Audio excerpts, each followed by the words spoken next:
Good evening, everybody. It's Dana B for the Mountain Patriots tonight. I want to welcome everybody. I'm going to let people in as they come in. If you can throw yourself on mute, we've got a lot to cover tonight. I want to thank everybody for dropping in here on us. And as we get started, first of all, I want to start us off tonight with the Mountain Patriots prayer. As you guys know, we are a ministry. We have 7 different ministries. And if you go to mtnpats.com, you're going to find just about anything you want to know about us on that link. So I'm going to start us off with the Mountain Patriots prayer, and I'll let people in as we go along.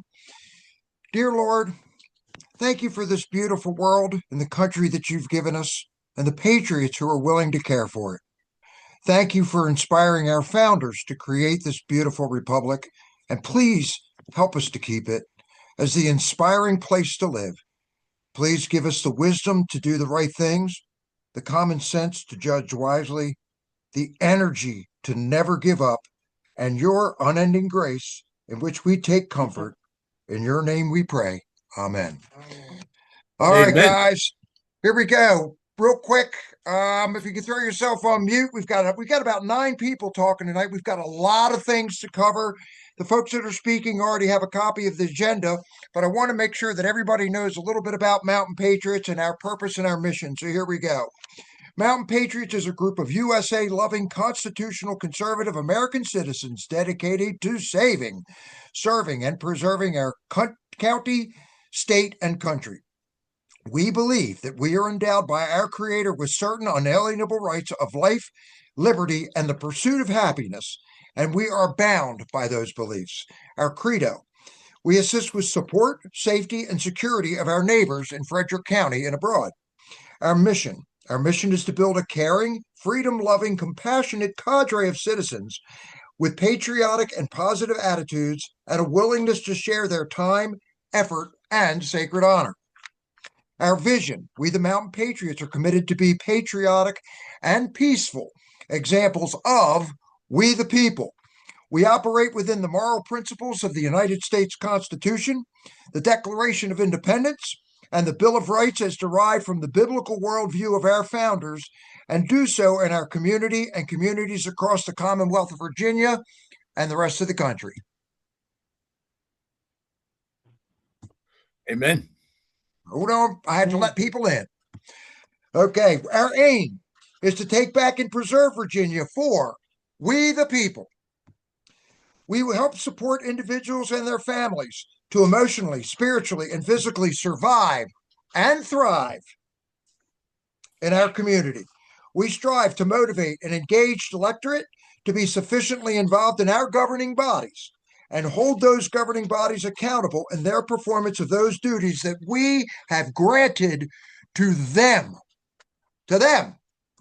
Our strategy: it is our commitment to help families in need and to educate and activate this community through conferences, community meetings, a variety of educational training, informational videos, newsletters, podcasts, and preparedness training with a Christian worldview. We accomplish our goals for our community through contributions, along with our volunteers from our group and our community. These are our guiding principles. We will be vigilant. We will be trustworthy. We will be prepared. We will be reverent. We will be respectful. We will be kind. And as all the Mountain Patriots know, we will be nice. So I just wanted to make sure that we covered that real quick. There are 7 ministries. There's the education ministry, the spiritual ministry, constitution ministry, civil defense, which we'll cover tonight, especially the constitutional ministry, community ministry, health ministry, and you can find all that at MTN Pats. So I wanted to start off tonight. We've got a lot to cover, but I wanted to start off tonight on a positive note. A lot of people still watch mainstream media, and there's a lot of back and forth going on what's going on in Iran and what's going on in the world and so forth. And I'm going to just tell you, first of all, do your own research. So everything that everybody's going to share with you tonight, okay, I don't say take with a grain of salt. I say take it and go research it and find out if we're telling you what's going on or not. So what you're going to hear tonight is based on our opinions and our research. So Um, what we're finding out, especially right now, oil prices were over $100 a barrel. They're going to come back down. You got the Strait of Hormuz.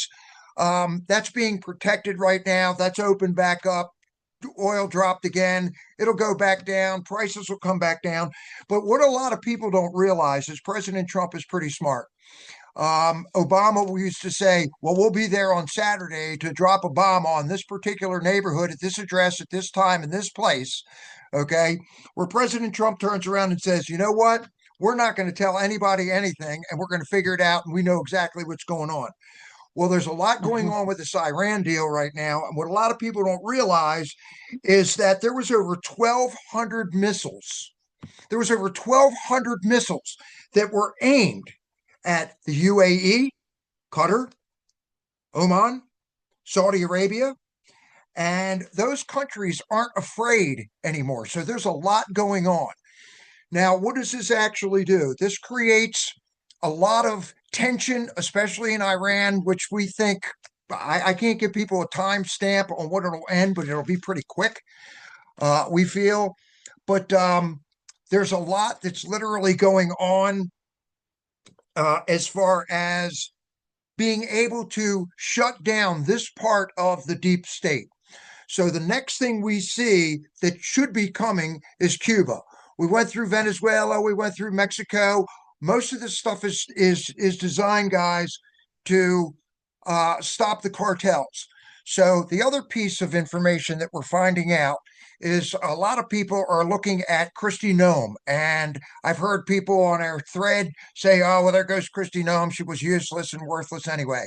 Trump doesn't pick people that are worthless. She's actually been moved up. She's going to be handling the Americas. Now, what does that mean? First off, we have to win this election. We're going to cover some stuff in Virginia tonight on what's going on in Virginia, but we have to win the election. If we do not win the election in November with the folks that Trump has been touting and pointing out and asking us to vote for, it's over. If the deep state and the left gets in there, they're going to impeach President Trump, what have you, and we're going to have a mess. We don't think that that's going to happen. So what is Kristi Noem's role? Right now, her job with the Americas, the Alliance with America, let me let Charlie in here. The Alliance with America is to make sure that we have places not only that people can be put and taken out of this country, all your illegal immigrants, your people that are causing a lot of the dissension and a lot of the trouble, which we're going to cover in detail tonight, what we see coming as false flags. But you're going to see a lot, we feel that you're going to see a lot of people actually being deported into different places. We can't keep them here. So there's a lot of movement when it comes to Department of Homeland Security. I did hear today that the bombing and so forth in Iran, there was more money wasted in fraud in Minnesota than it cost them to take out the Ayatollah. So that gives you any kind of grasp on kind of what's going on here. That should help. Now, what we're looking at right now is, and the reason we're putting a lot of these meetings together, especially now, is because Iran and so forth has called for what's called an international jihad. So we have a few great people tonight on here that are going to be talking about that. Let's see. As far as Iran's concerned, I will say that Trump did not kick the can down the road. And a lot of people don't realize, as we've studied this stuff over the last 7 or 8 years, that most of the presidents that were installed, for example, let's go back to Kennedy. Kennedy's vice president, who was it? Lyndon Johnson. Whose side was Lyndon Johnson on? Okay. Then you get into Reagan. Who did they put with Reagan? Bush. Okay. As far as we can see, Bush is part of this cartel stuff, and we're going to find a lot of that stuff out in the next couple months. You take it a little bit further, you end up with Trump. We had Pence that was there to keep an eye on him, so forth, for lack of better terms, as a handler. So now we have the freedom to pretty much move, but what the most important part of this is, guys, and the reason that Mountain Patriots started, and the reason that we're on these calls and we're Zoom calls and we do in-person meetings and training, is because we're awake. We've seen what happened in the last 4 to 5 years on what's going on. We've seen what happened in the Biden residency, we'll call it, at the Brown Zone in DC. You'll notice a lot of things are clearing up. Let's see. Another thing, there are some people that are, let me let some folks in. Okay. There are some people that, and I was one of them. I'm not one of those people that I don't look at Trump as a god or anything else. I know who my God is, Yeshua. It's Jesus Christ is my Lord and Savior. I have make no bones about that, and I believe in eternity and being able to spend it with Him. But a lot of people, Trump is my president. He is not my God, but he's the only person that did not kick the can down the road when we're doing all of these things that are happen to be worldwide. And that's just my opinion on it. Some people might see things a little bit differently, but as we've seen over the last, oh my gosh, almost 11 years since 2015 when he came down the elevator. And I've had my questions about how things are being handled too, but things are starting to shake out. I've been watching Pete Hegseth with what he's doing. Another thing, they had a vote in the Senate the other day. A few years back, they voted like 400-1 that Iran was a terrorist organization, was the world's largest state sponsor of terrorism. And the other day, the vote was 372-53. So all of a sudden, there's 52 more people that don't think that Iran is a state sponsor of terrorism. So there's a lot of people out there right now that really, we have to really pay attention to what's going on. When we're getting information, make sure you check the source. Don't take a look at the headlines and say, oh, wow, this just happened. I guess that's true. Okay. Go do some research, grok it, Google it, go through what you think needs to be done in order to find out what's actually happening. And I'll share this with you. Here's a piece of fake news. We had this guy, Brian McGinnis, the Marine that got his arm caught in the meeting the other day, and they broke his arm, and people were really upset about that. Well, I will say this. After the fact, after everybody jumped up and down and screamed and yelled, the guy has on his keffiyeh. He's with his Muslim wife, and he's pro-Palestine. So make sure that you check the sources, because if you don't look at what's going on, you can't get a really good picture of what's happening. So that's literally my part of this. We do have the Shield of Americas. There's a mass deportation coming. Noam's job right now, it's already in play, is to eliminate the cartel, the terrorists. Oh, another piece is the SAVE Act. SAVE Act, if you look it up, kind of goes with executive order that was signed on September 12th of 2018. Executive Order 13848. We actually did a little bit of a podcast on that.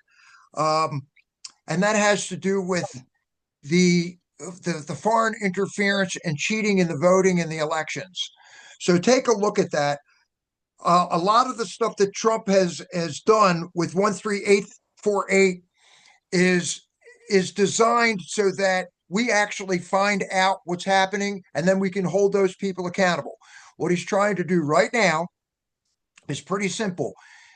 These guys in the Senate are dragging their heels on the SAVE Act, like John Thune. I think it's about time for him to go. But these guys, what the plan is right now is to get the SAVE Act through. Can he do it by executive order? Yes.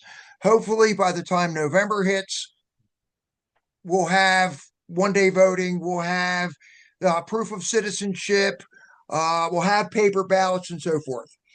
So, what has Trump done with a lot of the deep state? First of all, he's isolated a lot of these strongholds. If you look at Brazil's happening right now. You've got Lula, who was brought up as president. They took him out of jail, and the deep state put him in there. But then you've got Bolsonaro, who's polling right now at 44%. So there's a lot of movement that's going on right now. There's also something called America's counter cartel coalition.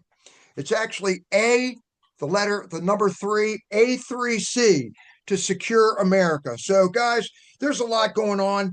Do you guys remember the war on drugs? If you remember the war on drugs, the idea was to pump as much money out there to keep the drugs going. Okay, so a lot of the people that we thought were great patriotic Americans were actually the people that were bringing us down. So I want to ask real quick, Rodney, are you on yet? Yep. Good. Guys, as you know, we have a big deal going on. There's so much we could talk about, and we're going to do that tonight. But there's a big deal going on about the redistricting of Virginia. So we're going to cover that tonight. Rodney's going to give us an update on redistricting. We will have signs. There's signs all over the place. We're getting more signs tomorrow. Mountain Patriots made a little donation to make sure that we had signs so that they didn't have to pay for them. And I'm going to turn it over to my friend Rodney, who's going to take you down the rabbit hole on redistricting. It's all yours, Rodney. What do you say, brother? All right. Hey, appreciate you having me. I I don't go appreciate you down being here, rabbit brother. holes. I find the facts, and then of course, I follow them a little bit. But we get to turn around and see where we're at all the time, and then fight from where we're at. You can go on down rabbit holes forever if you wanted to. Um, the Virginia Supreme Court on the 4th ruled that the Tazewell County or the Tazewell District Court Judge Jack Hurley was incorrect, and that the the Supreme Court ruling on the redistricting issues had to wait until after the April 21st election. So they will be meeting on the 23rd, which I told you would probably be the case the last time I was on here.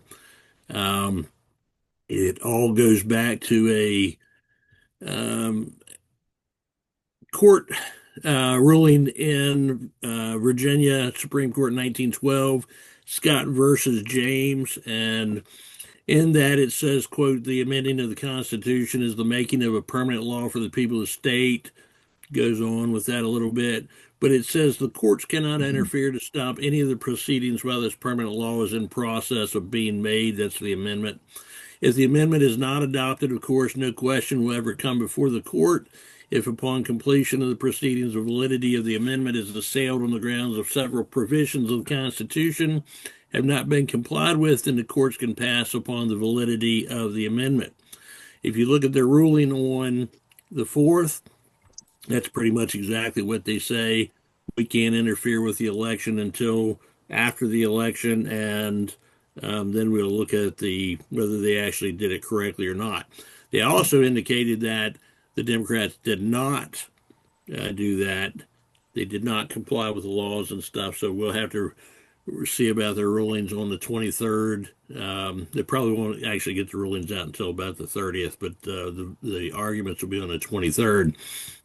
So if we win at the election, then the question is moot. That means irrelevant. If we lose and the Democrats win in this election, then surprisingly, I think the Virginia Supreme Court will overturn that. And that's not what the feeling I got a couple weeks ago when I talked and I told you that the Virginia Supreme Court would probably uphold that, and then it would go to the U.S. Supreme Court. But now I believe the Virginia Supreme Court, after reading their ruling on the 4th, will probably overturn it if the Democrats win. I went in and voted on Friday at 2 o'clock. I was the 300th voter in Frederick County, which was a pretty good turnout in Frederick County for a special election. And so if you guys have not voted, go in and vote no, spread the word on that, and we will see what happens on the 23rd with that. Dan had mentioned the SAVE Act. I talked about it a couple weeks ago as well. You need to call or send John Thune a message to get off his ass and do what he needs to do. President Trump put out today that he was not going to sign any bills until the SAVE Act was passed. We have lots of rhinos and other establishment worms that are going to try and see what they can get out of it. For example, Tom Tillis, who's trying to get Chris Miller fired from the White House because he doesn't like him, blah, blah, so on. So we have a lot of craziness going on in the world, and I don't really see the Iran conflict being a quick thing. Uh, the Chinese had sent them a bunch of missiles that apparently didn't turn out too well in their usage, but a lot of others did. And then, as I understand it from friends, they had about 20 C-17s from China just land in Tehran in the last couple of days. So, have your Second Amendment friend on your side at all times, know how to use it, and have extra magazines with you. So, any questions? Yes. Hammer, ask away, guys, because this is redistricting. Rodney, if you don't know, he is the 6th district election integrity guy. He has trained every one of us, most of us, to be poll watchers and officers of election. So if you want to know what's going on, he is the guy to ask. Can you hear me, Dana? Yes, I can, Dan. Okay. Rodney, everybody. I like the speculation that it will likely be overturned. I know John Massoud is sounding like that, but I don't want any of that to leak out to the voters because we need to get the voters aware and scared. Yeah, well, that was in the paper. What this means. That was in the newspapers, Dan. It's out. Yeah, assuming they read the newspaper, right? I don't want to pass that word around. We don't want to have people feeling placated or just. Well, I happen to agree with you, but know that it's already out in the paper. Okay. We're talking the Winchester Star here, or what paper? It was Richmond Times and several others. Okay. I mean, the Richmond Times covers quite a bit of Democrat garbage and propels it too. So. Sure, but at the same time, I want to try to motivate people to get out and vote. And people are seeing it all over the place, Dan. Yeah, my buddy Chris is on here from Florida saying, "I'm seeing this in Florida." Well, yeah, you should still get out and vote. Absolutely, we have got to. But don't try to do that by hiding the truth. Right. I mean, anybody who has any common sense left will hear what I just said and say, "Oh, the Supreme Court, we do need to get out and vote and make it a moot problem, moot issue." There. I just recall the last election, right, which I'm still depressed about, where 46%, almost half of registered voters didn't bother to come out and vote. 500,000 people. Yep, and we have to start shaming them for not voting. Well, I understand what you're saying, somewhat agree, but you're going to entice people to get out and vote when they see somebody who they really like as a candidate. We have to sell candidates like the last three that weren't easy sells. We're going to get to Wayne in a second. Unfortunately, we saw it, but we're going off course. So, any other questions about this redistricting? Rodney, I have a question. It's Scott Sturdivant. Hey, Scott. Hey, I was talking to some people at church the other day, and they've been told not to vote until the 21st. I heard 16. I told them, or whatever. I said, why not get in there and do it now? Is there a certain reason for that? Because they couldn't explain it to me. Great because question. I voted Friday. I was number 238.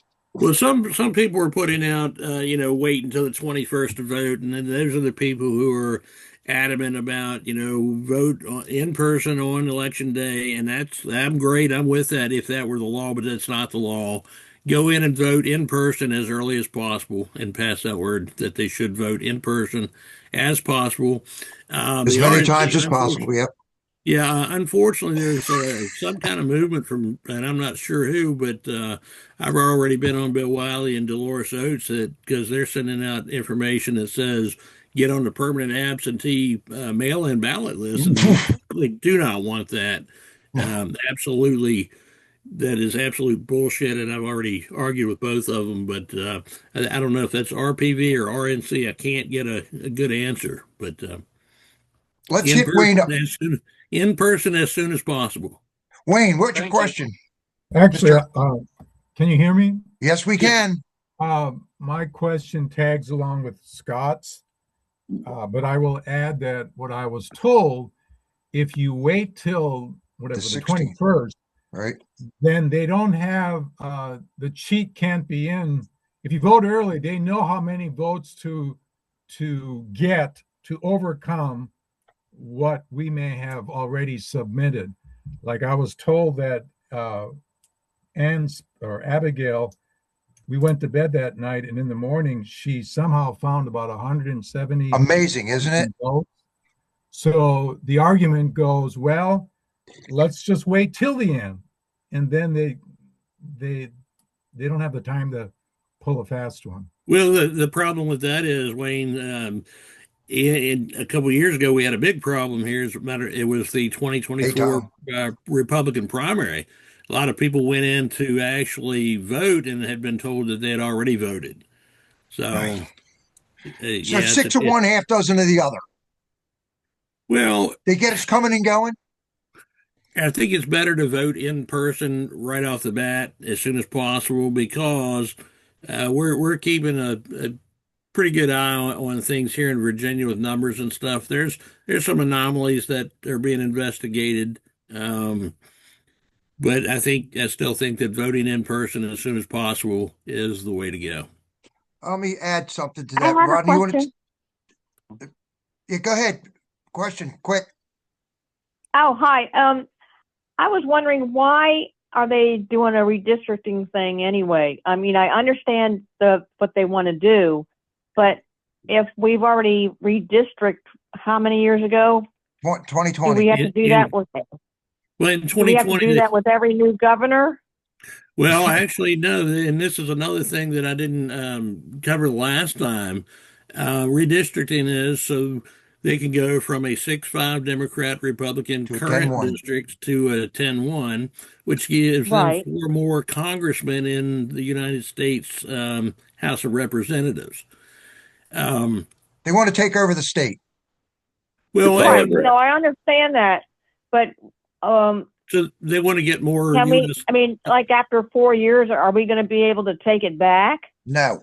Well, hang on. Let me finish here. So the reason is to get 4 more congressmen who are Democrats in the U.S. House of Delegates or House of Representatives. Right. But so you're looking at the question there doesn't go into the details of it. But if you look at the actual bill that goes along with that puts the question forward, it allows the Democrats to redistrict from when it's passed until October of 2030 at any time any other state in the United States redistricts. So if we do this 10-1, and just say they don't get a 10-1, say they get it 10-2, right, and Maine redistricts, then the Democrats can, by law, go ahead and redistrict and try for a 10-1. So if you, I would encourage everybody to pull up that bill and read it.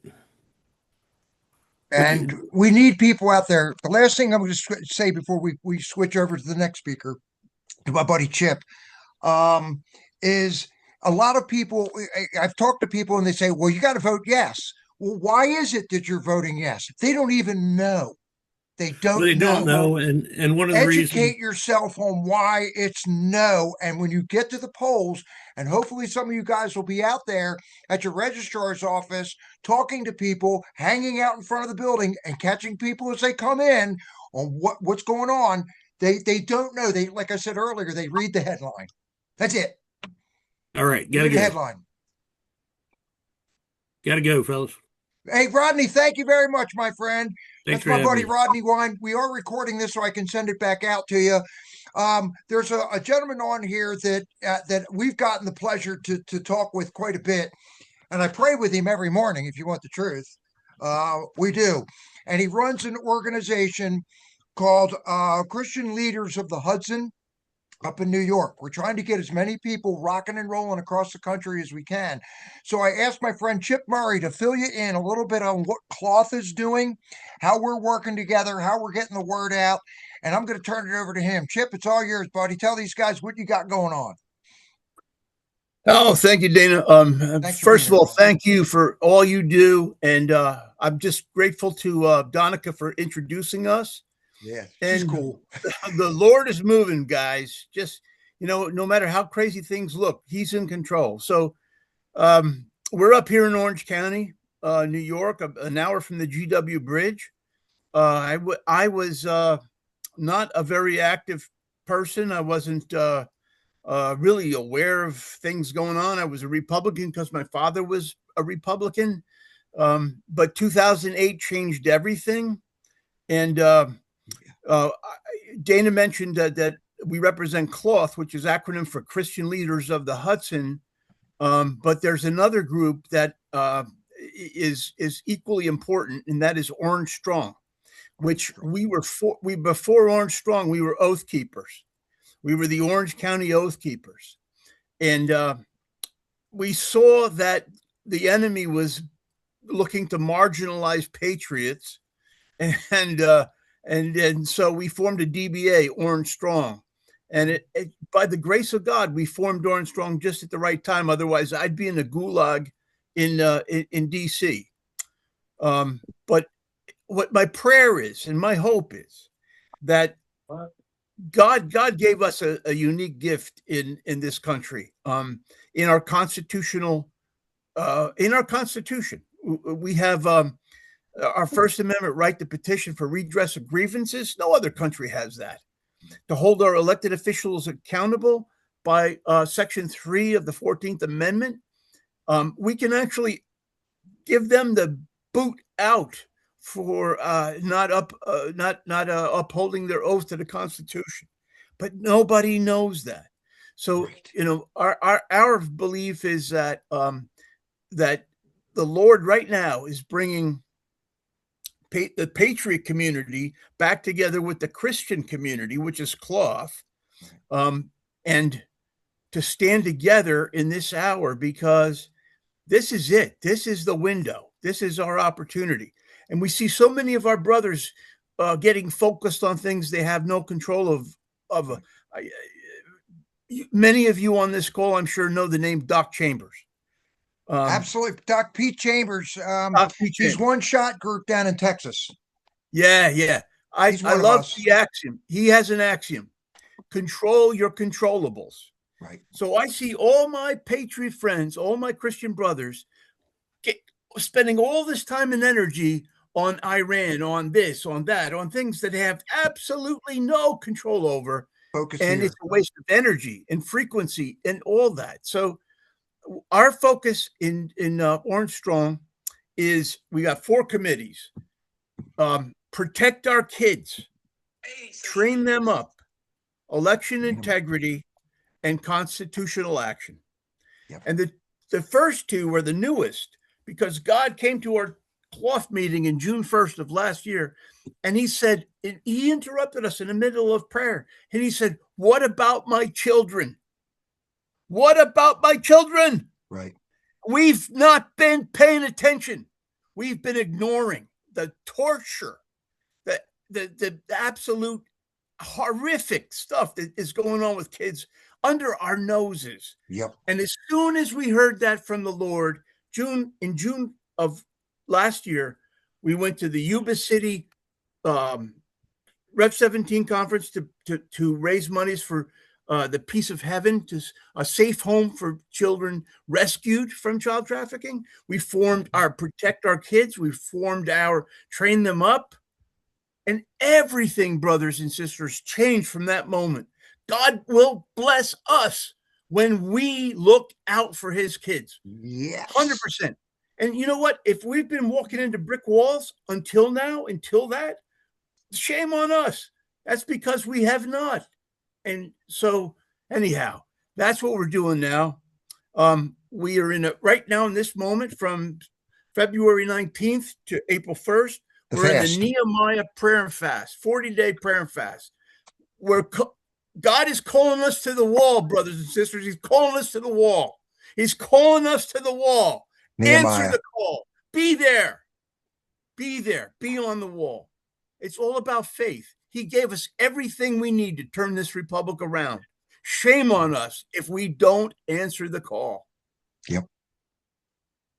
Hey, Chip, you and I pray on a daily basis, and you go through, we do Maxwell every morning.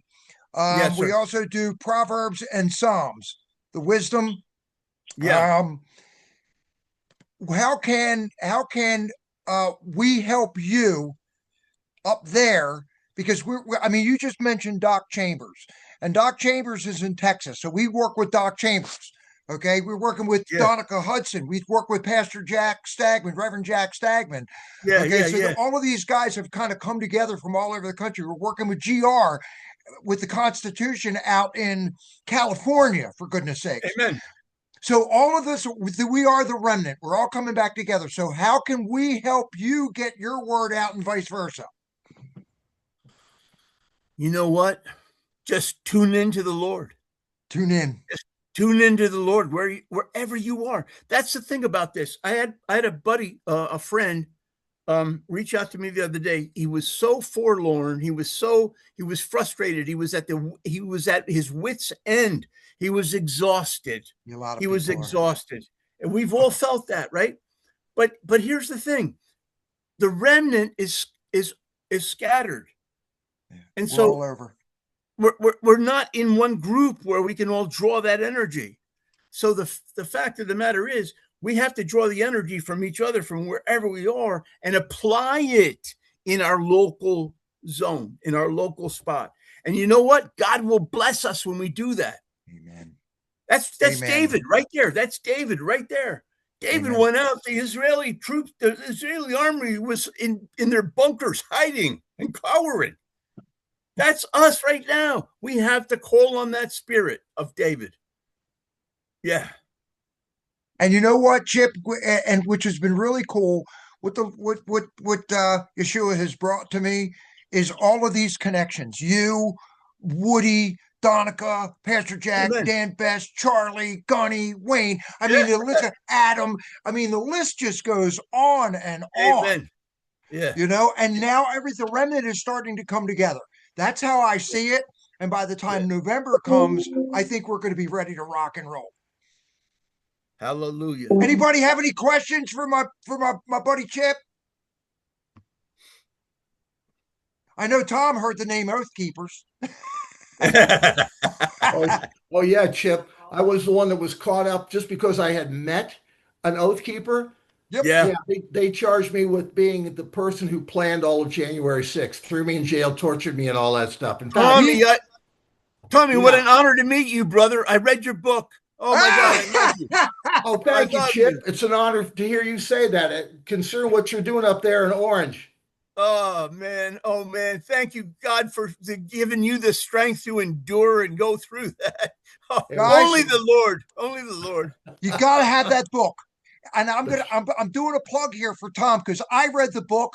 I'm pretty sure Dan read the book. I know Charlie read the book. Mouths of the Wicked. You want to hit him with a 60-second. What's it about, Tom? Because it was phenomenal. Amen. Well, the Mouths of the Wicked, of course, you'll recognize that from Psalm 109. And that became very important to me when I was in solitary confinement. But what I wanted to do with the book was two major things. I wanted to put down an irrefutable record of what they did in the first Oath Keeper trial and what they did to my lovely wife, Sharon, and me. Sharon's with me right now.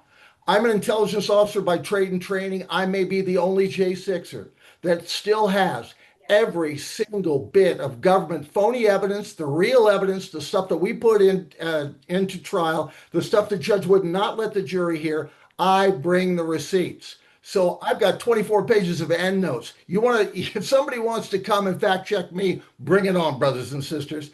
But the biggest thing I wanted to do was I wanted to glorify a loving God, because without him, we had no ever loving chance. I would have died in that prison, that fetid, rotten jail in DC, if we hadn't had God on our side. Sharon is with me. I always say, if you want to be happy for the rest of your life, make a Christian woman your wife.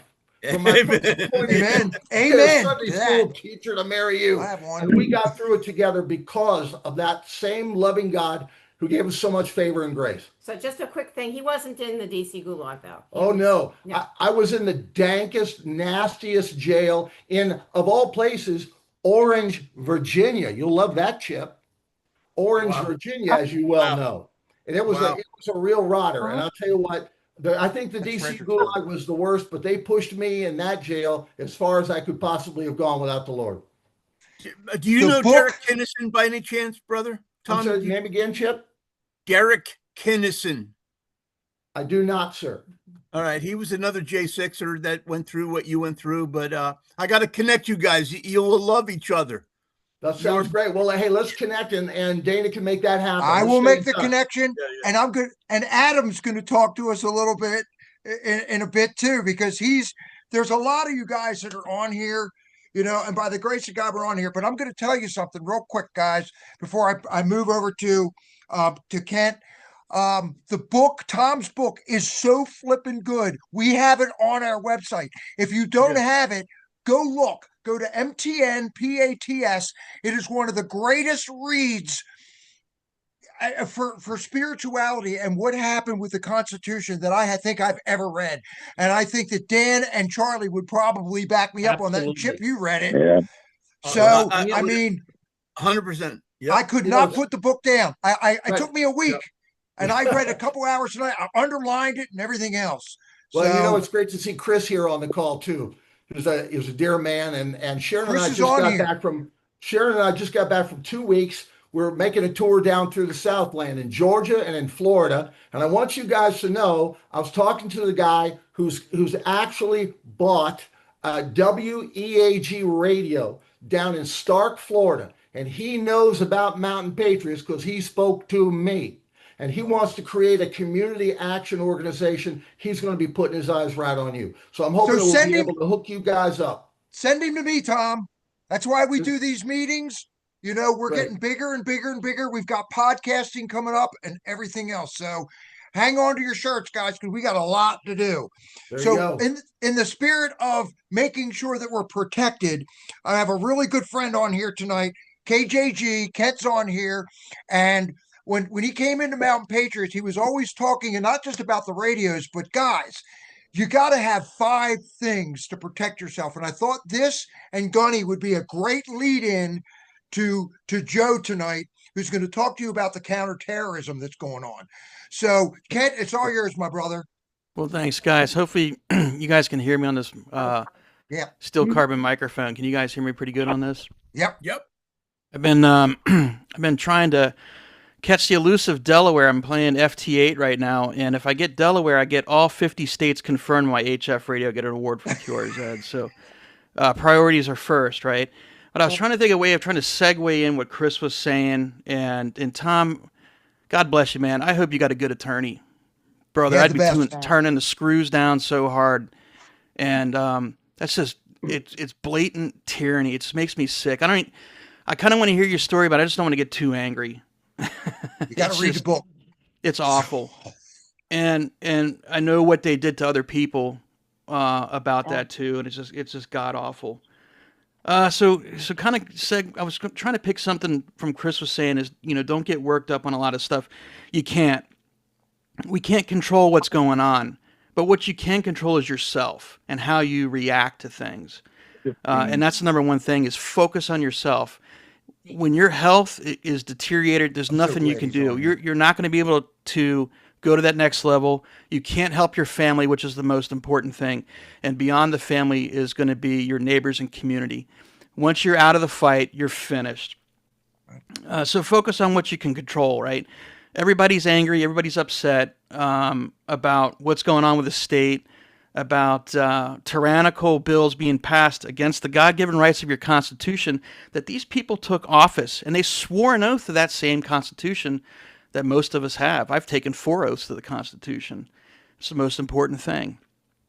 One of the things before I retired from government after a lengthy 25.6 years, spending multiple deployments into Iraq and Afghanistan, as well as some other lovely vacation places around the Middle East, I got to teach courses. It was kind of like my segue out of the USG, and protection courses, and what to do when traveling on board commercial aircraft, and then what to do when you're out and about. 5 things I came up with, 5 things I've been telling people. I've been beating this drum to death. I'm sure Dana's probably tired of hearing it from me. Nope, that's why you're here, brother. But things to do when you're out and about, because the only person who's going to look out for you. No one's going to come to your aid. No one's going to come to your rescue. You. So number 1, carry something sharp. I always tell people to carry something sharp. A good folding knife in your pocket. It doesn't have to be a high-end $200-$300 knife. My wife bought me one at Walmart, the orange Ozark Trail with the D2 steel for $10, and I got it in my pocket. It's one of my favorite knives. Why? Because 99% of the time I'm opening up packages from Amazon. But I definitely want something sharp with me, right? In addition to the mail. But if I'm in a car accident, I'm going to reach for my knife to cut my seatbelt, maybe cut my wife's and my daughter's seatbelt as well. But a knife is such a versatile and useful thing, because in the event that you can't use something that has a mechanical type explosion that propels a projectile, a knife is better than nothing. So carry something sharp with you. Number 2, carry something that's bright. A good LED light with at least 500 lums will stop somebody dead in their tracks. I've done this to somebody in their face at a parking lot in San Antonio, Texas, where I was approached by somebody out of a Walmart, and this guy was asking for money. He scared me. Boom, I hit him with a sharp light, and I told him to stop. Let me see your hands, and he got the picture. Some people ask, like, how bright the light should I get? Well, you can go down to the Harbor Freight. They have some pretty good ones. But just keep shining a light in their face until it makes you sick. You have an ocular nerve in your eye that once it gets so bright, it will actually cause you to vomit. It will actually stop right dead in your tracks. Oh. And it should be something small. Keep it in your pocket. Keep it in your bag. Why not stop with one? Buy multiple. You should have some in your vehicle. Have some with you around. I'm telling you, hitting somebody in the face with a bright light will put them down super quick.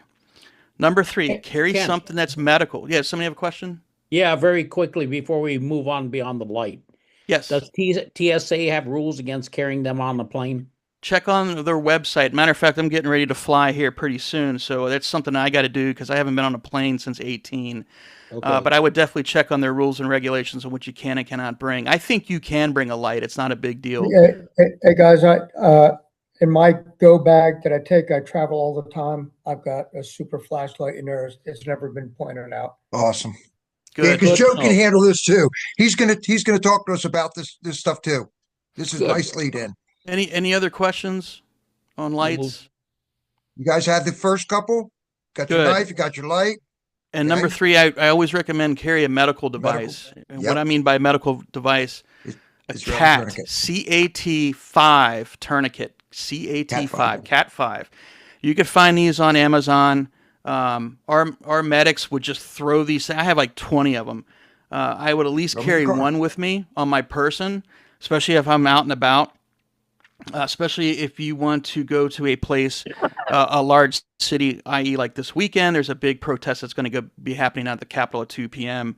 Yep. A lot of Patriots will be down there. So I would carry a medical device. Why do I recommend a tourniquet? Because if you have a femoral cut, which is very, very bad, and you have black blood coming out of your leg, which means the cut is very close to the source, up in the center of your body, you got about 90 seconds before you're going to get very cold and you're going to get very sleepy and then you go away. Okay, but I can get a tourniquet on an appendage very fast. Has anybody in this group applied a tourniquet to yourself or to somebody else? Was it pleasant? For the people who raised their hand, I see Phil, I see Dana. Was it pleasant? No, the putting it's the the tourniquet it's the on it's caused more pain than the wound. There you go. It's the most god awful pain. It's going to be worse than having an amputation. We used to watch videos of. I used to be a bomb tech, so watching guys getting their legs blown off by stepping on an APERS or a tank mine. And there was a young private on the British Army who blew both of his legs off above his knees, and 2 tourniquets on. They were cranked so tight it was like turning off a faucet. And he was in more pain about the tourniquet than he was in the loss of his legs. Why? Because there's nerves that run along those bones, and once you start crushing nerves, it is painful. Yeah. And some people will rather take them off and bleed to death than keep them on. A tourniquet will save your life. So I recommend carrying one. If not on your person, at least have one in your vehicle in case there's a car accident. Right? Great point. Number 4. Yes. Do not question. use a tourniquet. Do not use a tourniquet for a bloody nose. Okay. No, don't put it around your neck. Okay. You might want to read the instructions. Too funny. I was gonna do something. Too funny. Well, okay. Yeah. You guys do you. I'm not going to put one around my neck. So I'm the comic relief, baby. Tampon for a bloody nose. I'd find something else. A tourniquet for a bloody nose. I love it. In all seriousness, if you guys haven't applied one, I would do it. And then when it's painful, that's when you stop. But it's got to be painful. Okay, number 4. Ken, before we continue, one question. Indeed, good. Those tourniquets. Do you have any thoughts about those Israeli design bandages? That's what I have. Coagulants. The coagulant, like the packets. Yeah. Yeah, those are really good for internal gunshot wounds. So if you got a gunshot, a knife, if you're eviscerated, right, which means part of your cavity is exposed. We've used those before. I've personally used those before. They are very effective. They will stop an internal bleed very fast.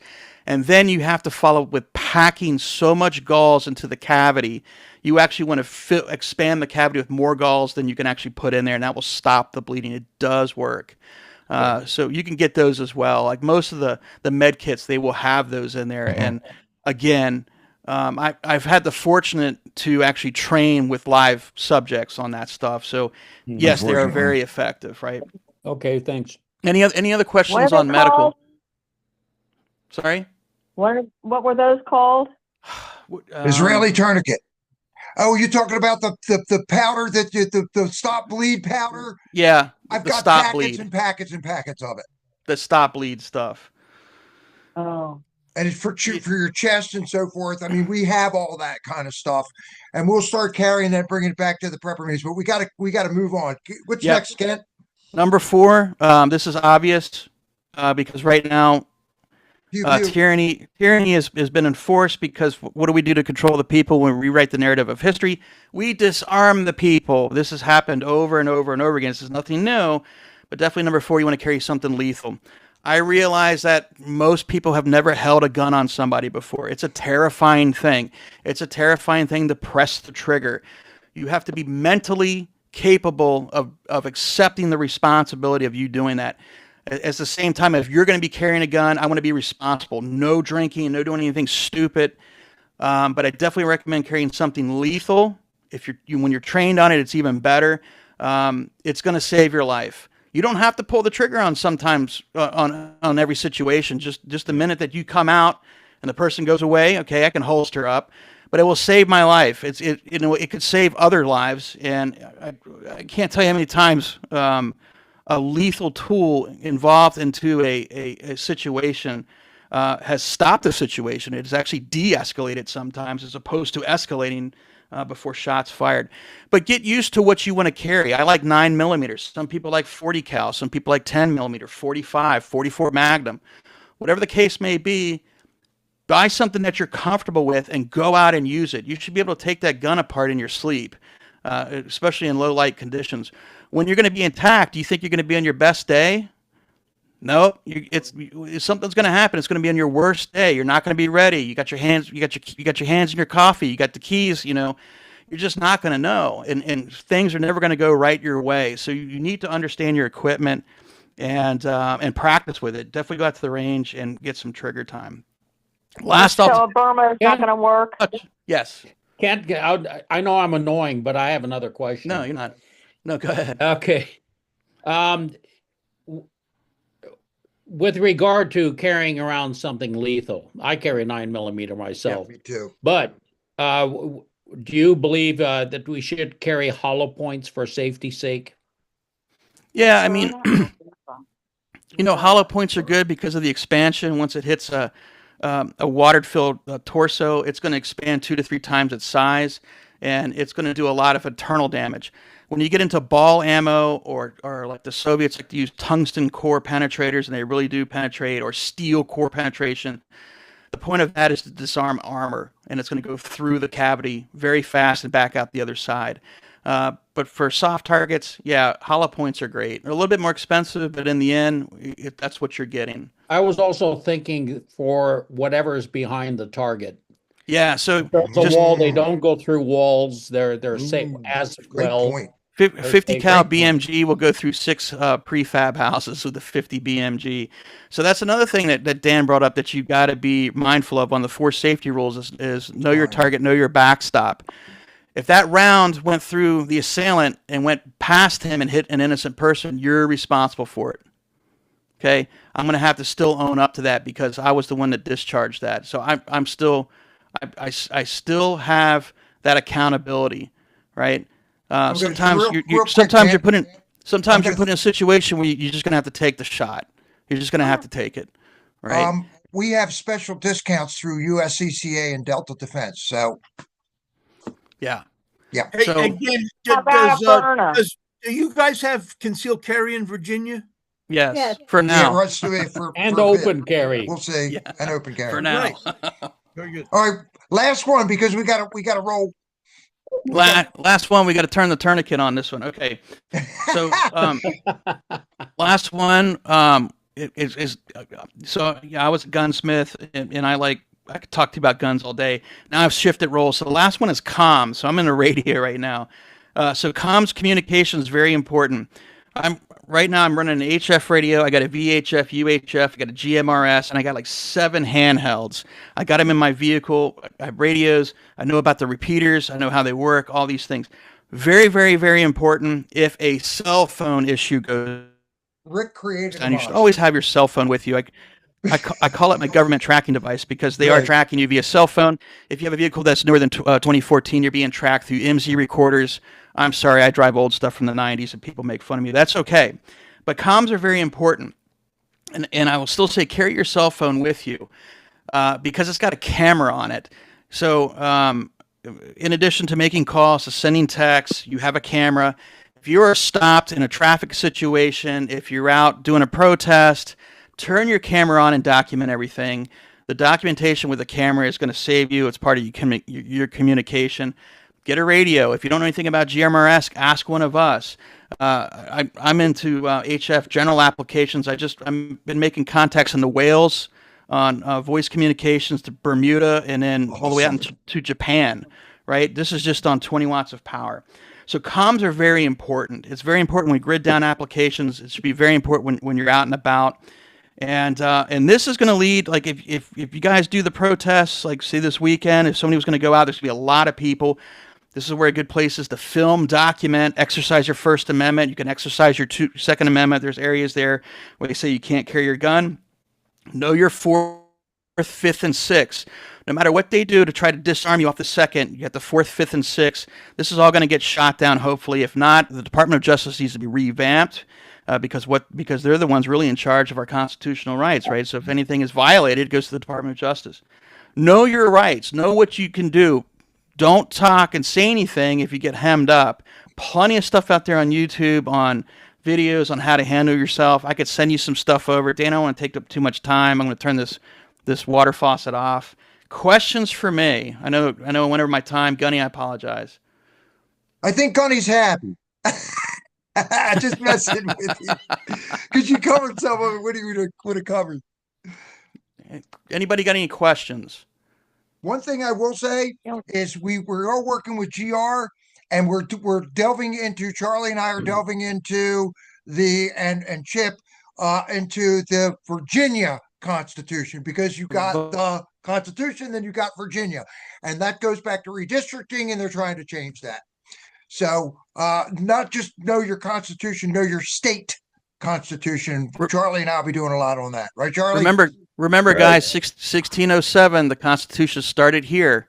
Yep. Virginia was the stepping stone. It was the ground. It was the foundation for the Constitution. Now, amen. Here it started, and now they want to take it away from you. We're gonna get it back. Ken, thank you so much, brother. That was question. awesome. I'm glad it's recorded. I I'm have gonna a quick question. Yeah, quick. Quick question. Any comment on militia? There's one here in Frederick County. We're about as close as you get, but we're not. Okay, yep. We're more of like we're more like the watch. Cajun Navy.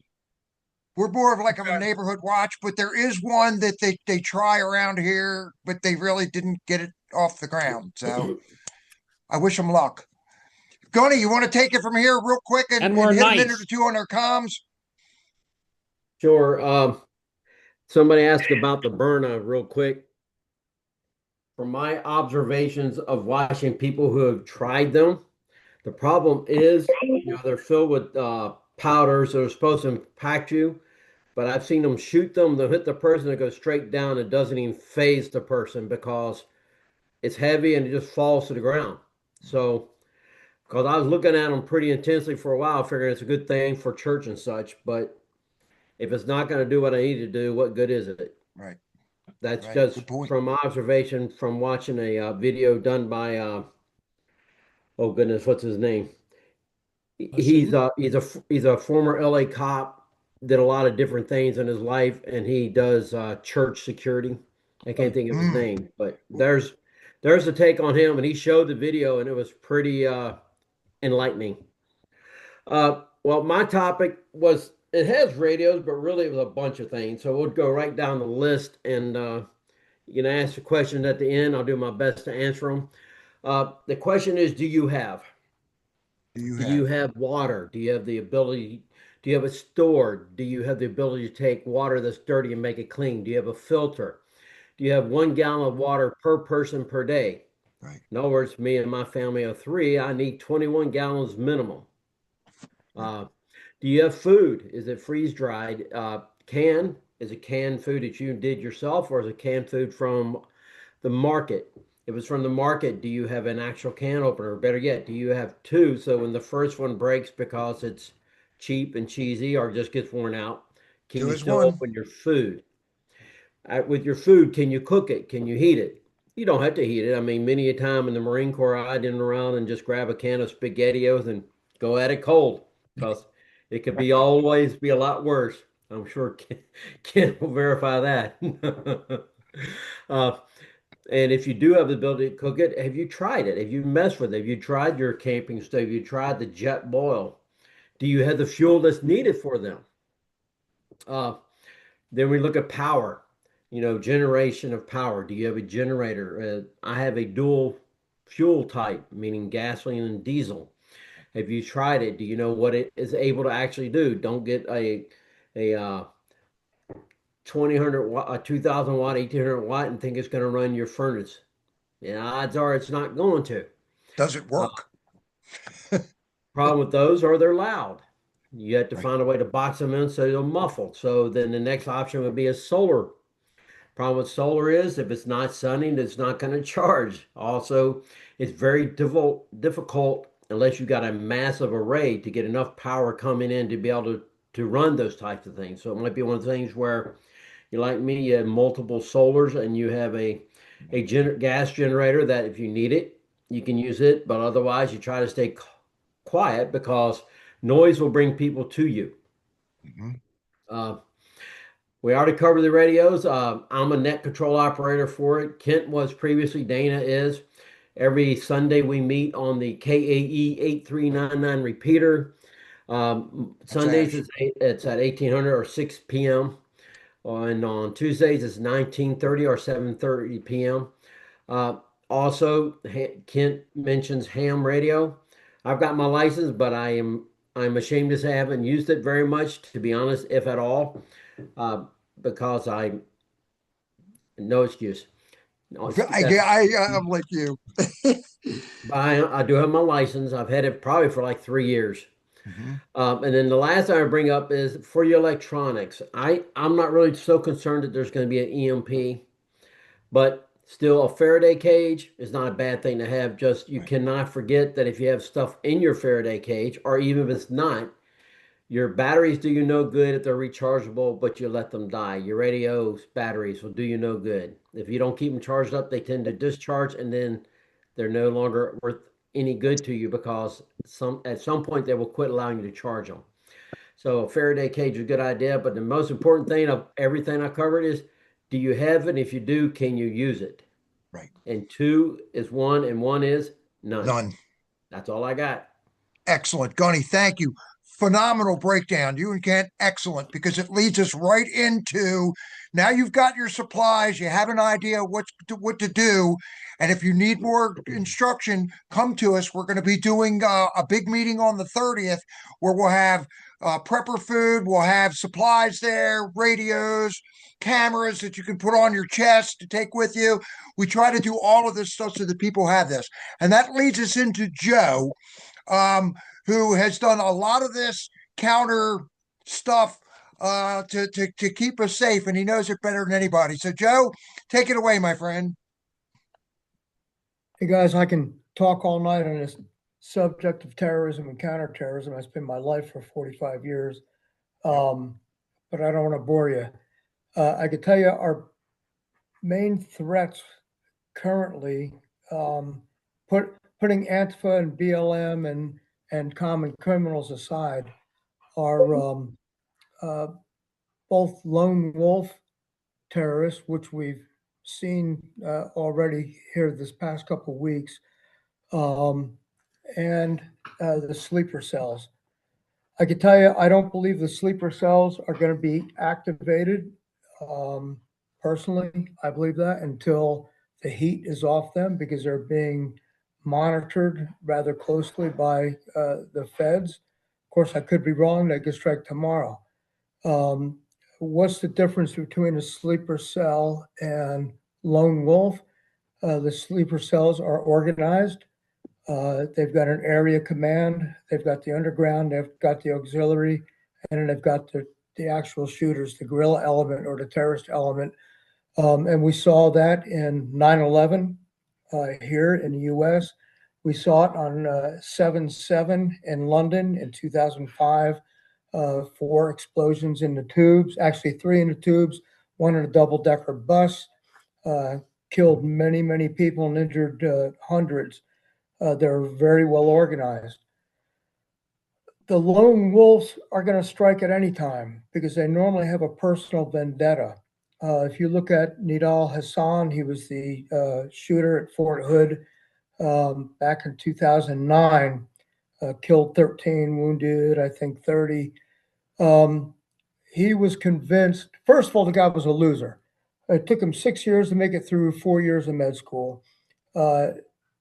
His immediate chain of command would always write him up, but his senior raters always marked him, gave him the highest rating he could get because he was a DEA hire, right? He shouldn't have been in med school, and then he definitely should not have been a psychiatrist, but he was.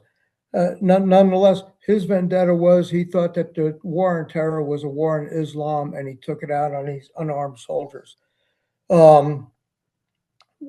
We can look at Aiden Hale, the transvestite that shot up the Covenant School in Nashville. She was a graduate of that school, but obviously she didn't carry along her how she was taught and her Christian bringing up. She turned all against that, turned into a guy. But her thing was she was against Christianity. She hated Christians. She hated the school that she attended, and she went and shot the place up. So those are the differences between your lone wolves and your sleeper cells. I can, like I said, I can get into this deeper. I'm on the speaking circuit on both of these topics. But what I wanted to bring out here was a few things. First of all, this isn't a time to be in crowded places. And there's a lot of things coming up in the spring, right? I mean, we've got the Apple Blossom Festival. We've got the 250th year anniversary of our nation. There's going to be a lot of crowds. Kind of stand back from the crowds if you need to go. When you go, just be vigilant. Keep your head on a swivel. You see anything suspicious, get away. Now, it surprised me in New York City on Sunday, this group that was protesting against Muslims, God bless them, they're standing there, and this guy throws an IED in the middle of the crowd, and they're just standing there looking at it. Right. That's not what you want to do, right? You see an IED, run, get down, get as far away from that thing as possible. The Boston Marathon, we saw them carry propane. No, it was a pressure cooker, and It was just a pressure cooker. Yeah. Right. So I mean, that's something you don't want to stand around. You want to get away and then report it immediately. Simple things when you're in a restaurant. Now, my wife already knows. She knows where I sit. I sit looking at the main entrance. I'm always armed no matter where I go. But you've always got to look for alternate exits. And my recommendation is, if there's any gunfire, any threat whatsoever, and you're in a restaurant, go through the kitchen, because every kitchen has an exit. If you're going to try to get out a normal exit, you're putting yourself in a line of fire. If you're in Walmart, Costco, Target, and somebody comes walking in like Patrick Crucius and the Walmart shooter in El Paso, people were trying to get out the main exit, and he's just cacking them. That's a lone wolf guy. He hated Hispanics, and he went in there in that Walmart. And I know a lot about that because my business, we picked up on his manifesto the nanosecond he hit enter, and we were on an immediate video conference call with the Texas Rangers, the El Paso Police, and the FBI. Wow. There are 24 Walmarts in the El Paso area. They dispatched the police to every one. We just didn't know which one. And the police got there. There would have been many, many more killed had the police not gotten there before, because this guy was heavily armed. Anyway, go out through the storeroom. There's always an exit, because people employees take the trash out those back exits.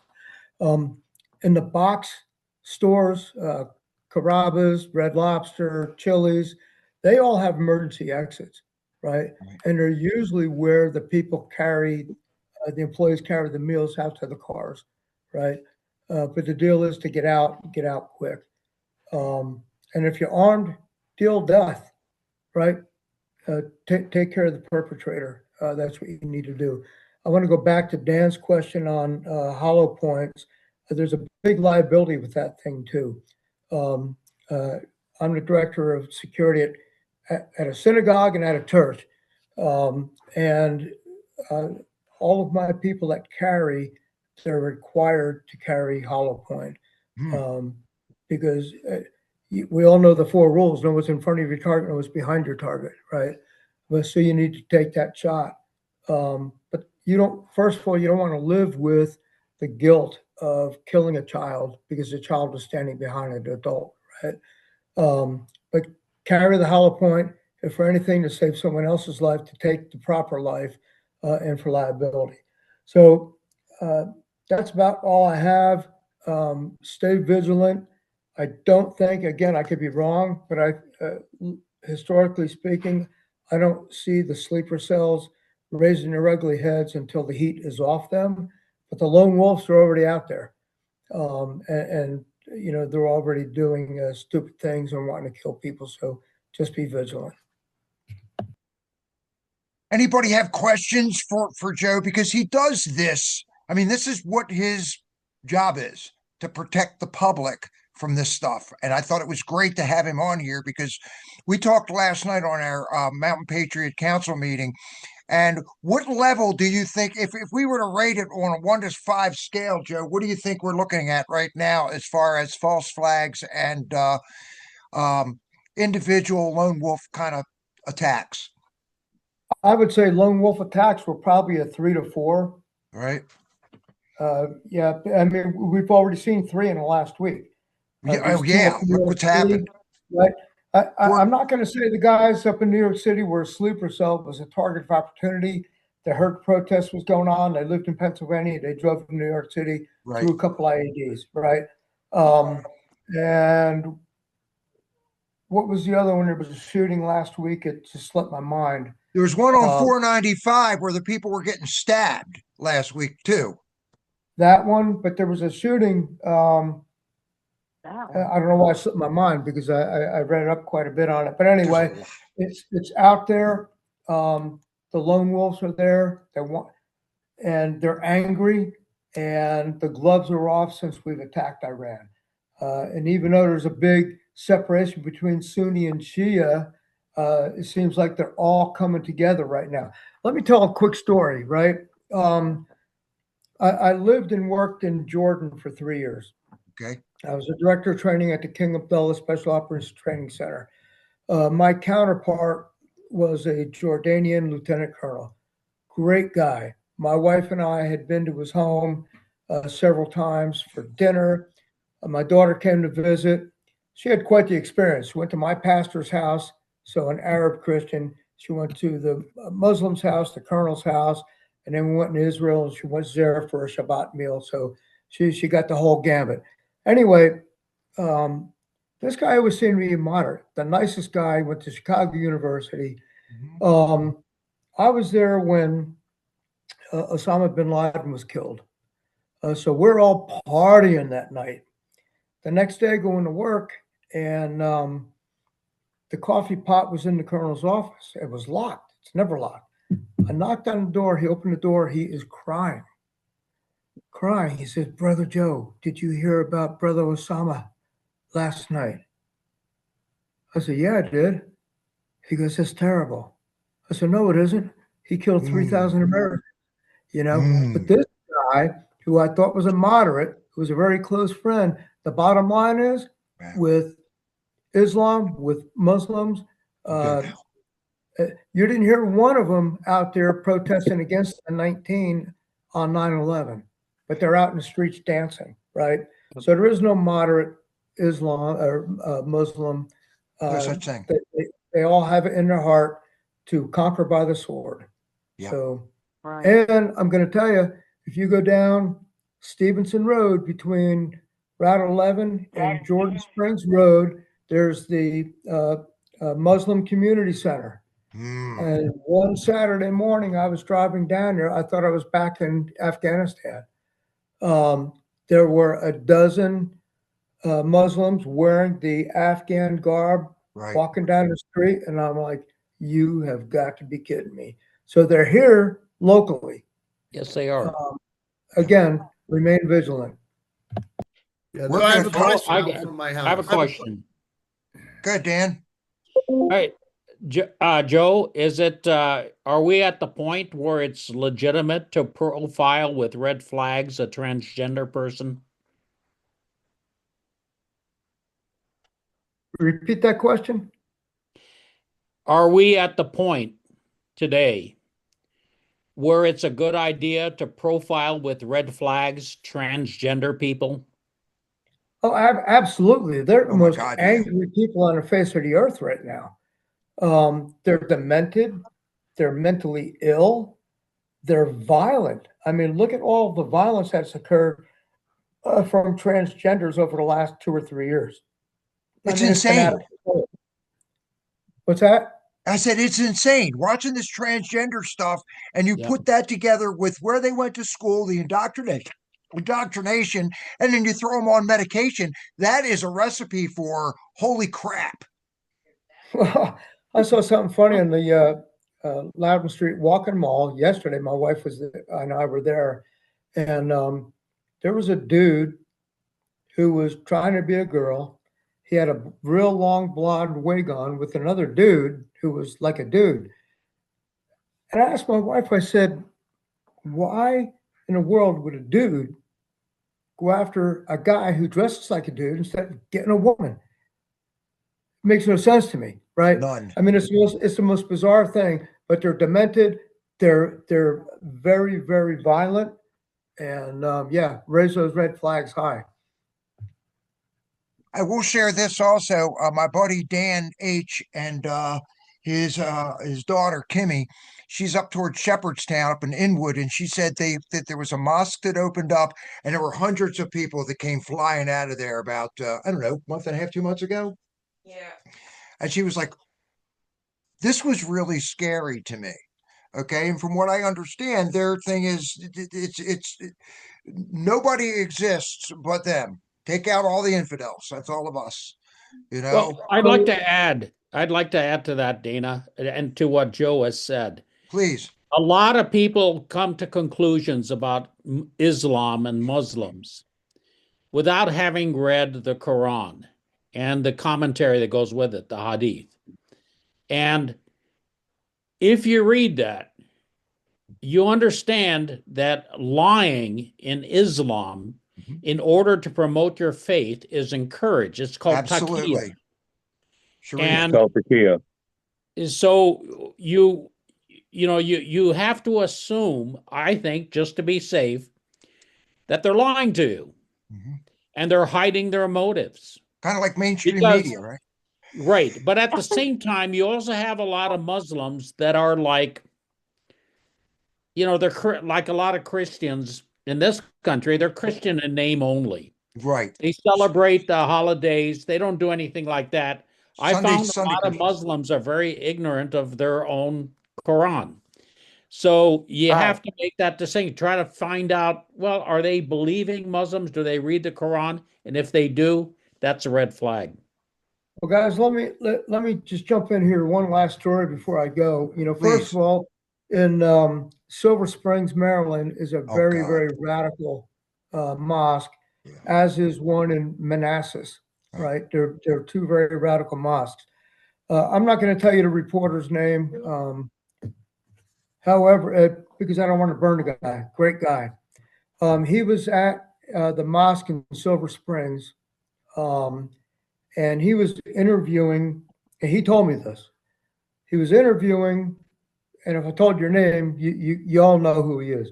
Anyway, he was interviewing the new imam at that mosque, and the retired imam was standing off to the side. And so during the interview, he says, let me ask you a question here, Imam. He says, if somebody from your mosque came to you and said, I've got a suicide vest, we're a mile from Washington Union Station. If I hop on the metro or I'm going to hop on the metro, when I get to Union Station, I'm going to blow myself up. What would you do? He said, I would give him my blessing. Yep. And the reporters asked again, he goes, let me ask you this again. And he repeated the question. And the imam said, I told you I would give him my blessing. The old retired imam came by and said, sir, we would call the police. Right. So I'm telling you, the threat is there. I'm telling you, the sleeper cells are in those two mosques that I know of. Texas is being overrun right now. So we've got to be vigilant. Over 300. Yeah, I mean, come on, guys. It's an hour and a half. Both those mosques are an hour and a half from here. So, and we've got, the community center right down the road from me anyway. So the enemy is here. Be vigilant. Be smart about what you do. Over. Aren't they trying to create a law or a rule or something for the real estate people not to sell to Muslims or Chinese anymore? There's a lot going on. Chinese, but you can't do that to Muslims. It's a religion. It violates the First Amendment rights. First Amendment. Right. So you cannot do that. But the Chinese, we can. They're a foreign entity. Well, if they're Chinese. We have to be careful with Chinese because there are Chinese from China, Chinese from Taiwan, Chinese from Singapore, Chinese from Indonesia, and they're all very different from one another. I'd say be very careful about drawing generalizations about Chinese people. I think right Well, about it's now always you involved with assume the the worst. CCP. So if they've got a connection to the CCP, and it's usually organizations that want to buy the land, Right. those are the laws that are trying to be enacted to stop them. That's right. Not second or third generation Chinese that are opening up a restaurant. So. Excellent. Joe, thank you so much, my brother. I appreciate it. I hope this helped everybody out. I'm going to switch over to Charlie. He's got some stuff he's going to cover for us tonight. Where are you, Charlie? There he is.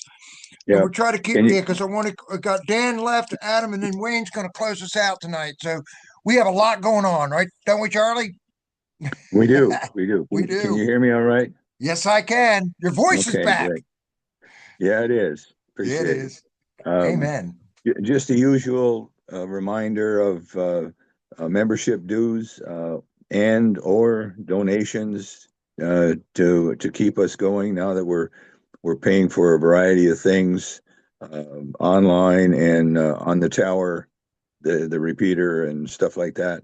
So I encourage you to make donations. We are all about donations. We're not requiring membership dues, but we'd like to see membership dues. I myself pay dues for the whole year. Me too. So anyway, what I want to talk about is data centers. Things are seemingly a little quiet. I know there's some impending proposals by developers to build data centers in multi-data centers, campuses they call them. But the decisions haven't been made yet. So what I'm going to do, and I'd encourage you to do it too, I'm going to go there Wednesday to the Board of Supervisors meeting, even though data centers are not on the agenda. I'm going to go and take my 3 minutes as a citizen to lay out what I think needs to be done. And what I think needs to be done comes from what Dan Best and Dana and myself and a few others did in the think tank report that we put out. It's online. So anyway, in the spirit of tell them what you're going to tell them, tell them, and then tell them what you told them. Telling them multiple times is good, is necessary. So that's why I'm going to just show up, speak my piece on this, and move along. So I started putting together my 3-minute speech, and I had to work hard on it to get it down below 3 minutes. I love them. But what I want to do is share it with you right now. Cool. Yeah, and it may overrun 3 minutes because I'm not under the clock as I will be. But anyway, I've got a handout that I'm going to give all of them. And the whole idea is to give them the policy statements that they need to put in place. That's number one. And number two, I want to give them or ask them to send the issue back to the Planning Commission. So the Planning Commission and the Planning Department can come up with a set of policies. If we don't do that, we don't do something concrete, it's just going to get steamrollered through. So you may be totally against data centers. I'd love to not I'd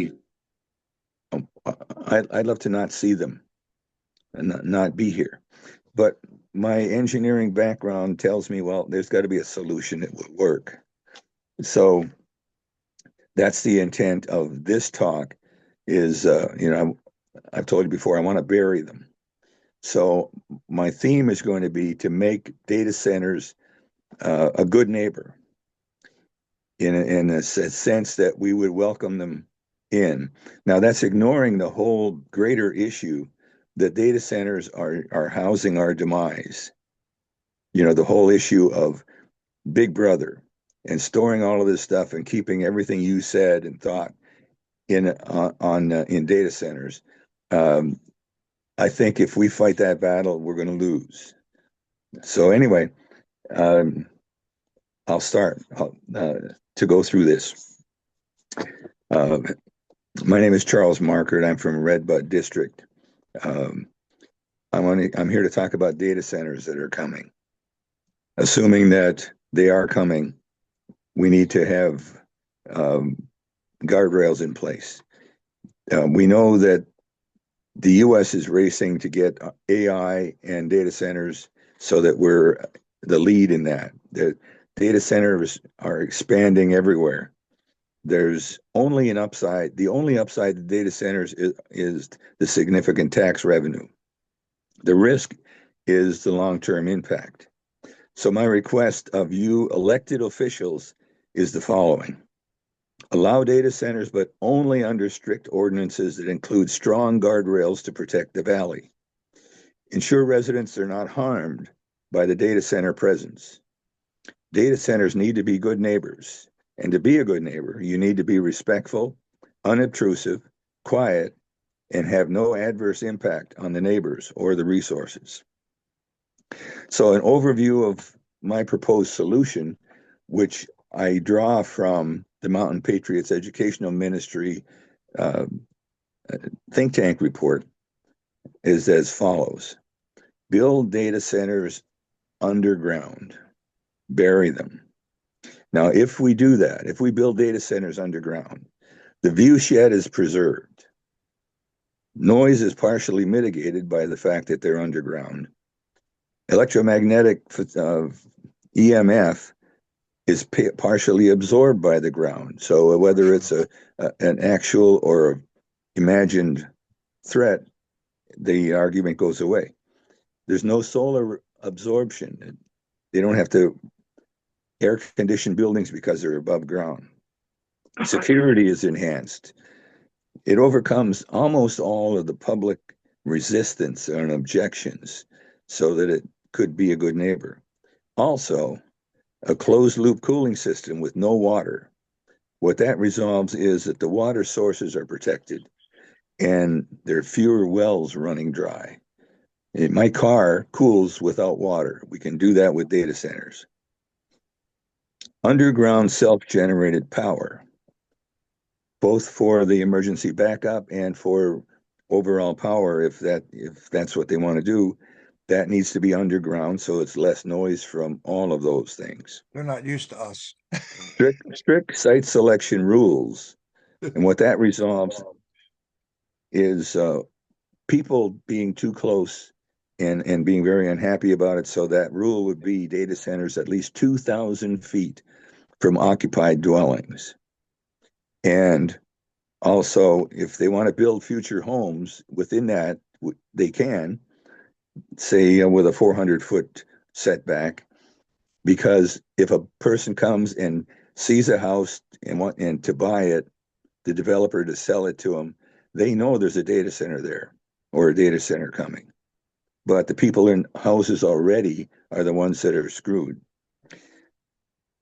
Have an escrow to protect against bankruptcy, and insurance to protect against remediation of an abandoned data center, which is invariably going to happen. Clean up your stuff. And another thing is no NDAs, non-disclosure agreements. We need transparency at all levels.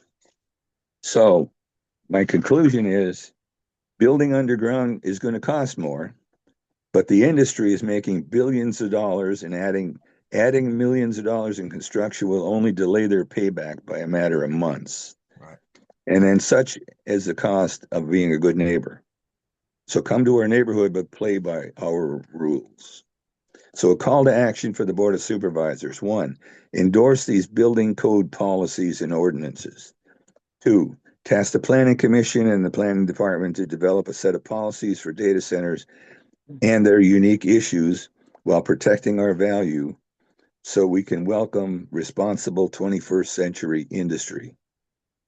Use the attached policy wording, which is 2 pages attached to this. And then 3, commit to turning potential conflict into a symbiotic and peaceful coexistence. Thank you for your time. Thank you for your attention to this matter. So anyway, Sounds great. and then I got 2 pages of more detail about each of those things that I brought up.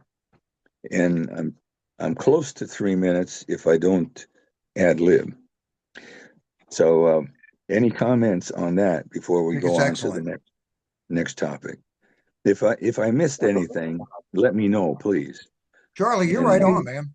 Anybody have something? Hey, Charlie, what I've heard some of the supervisors say is if they require the data centers to be underground, they'll never get any data centers here.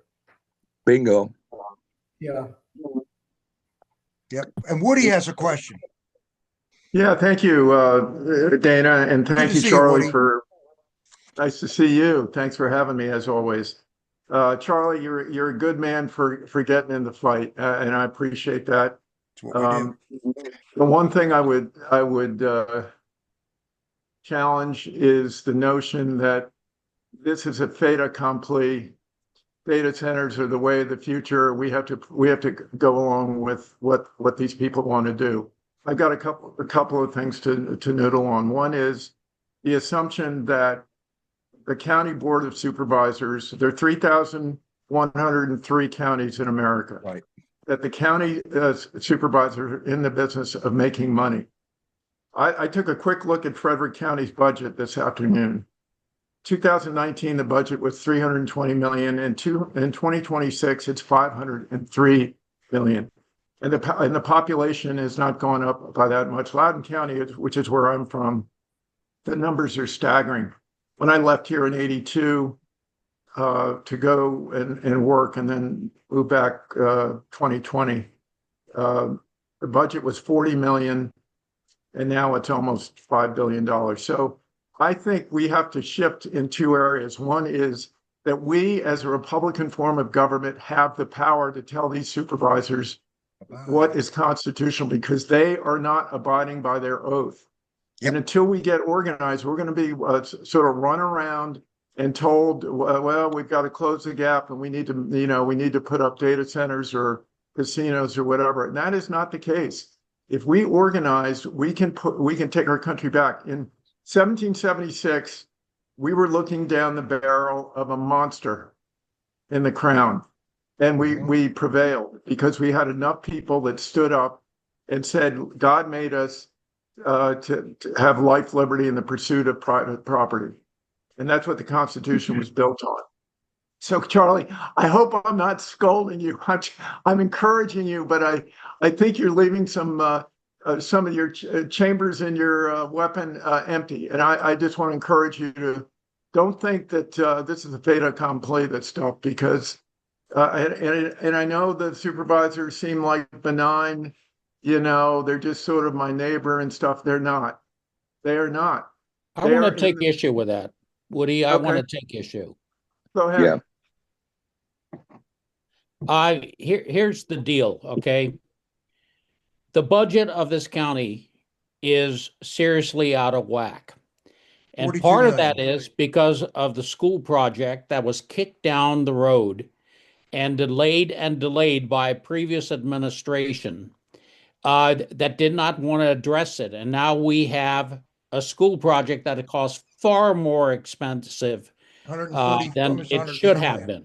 Right. The second issue is that there has been incredible growth in the development here in this county.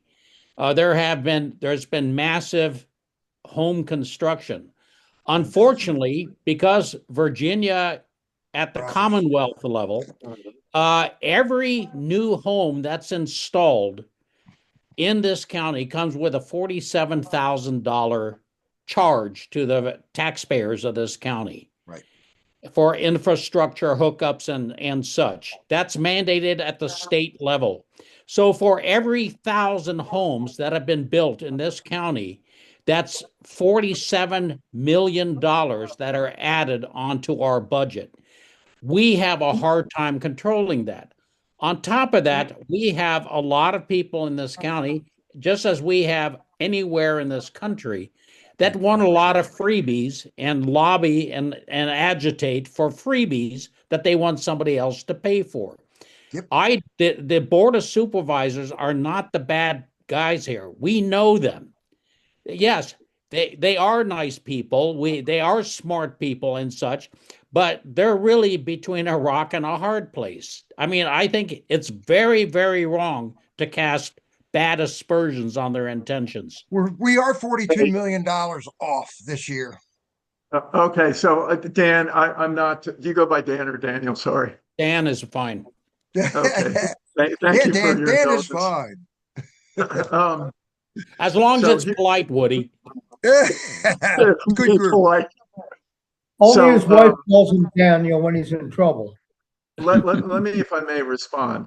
We got to move quick though, guys. We got two more guys to talk yet. All right. Maybe you'll have me back, Dan, and I'll talk more about the Constitution. Dan, they may be good people, but here the bottom line is this.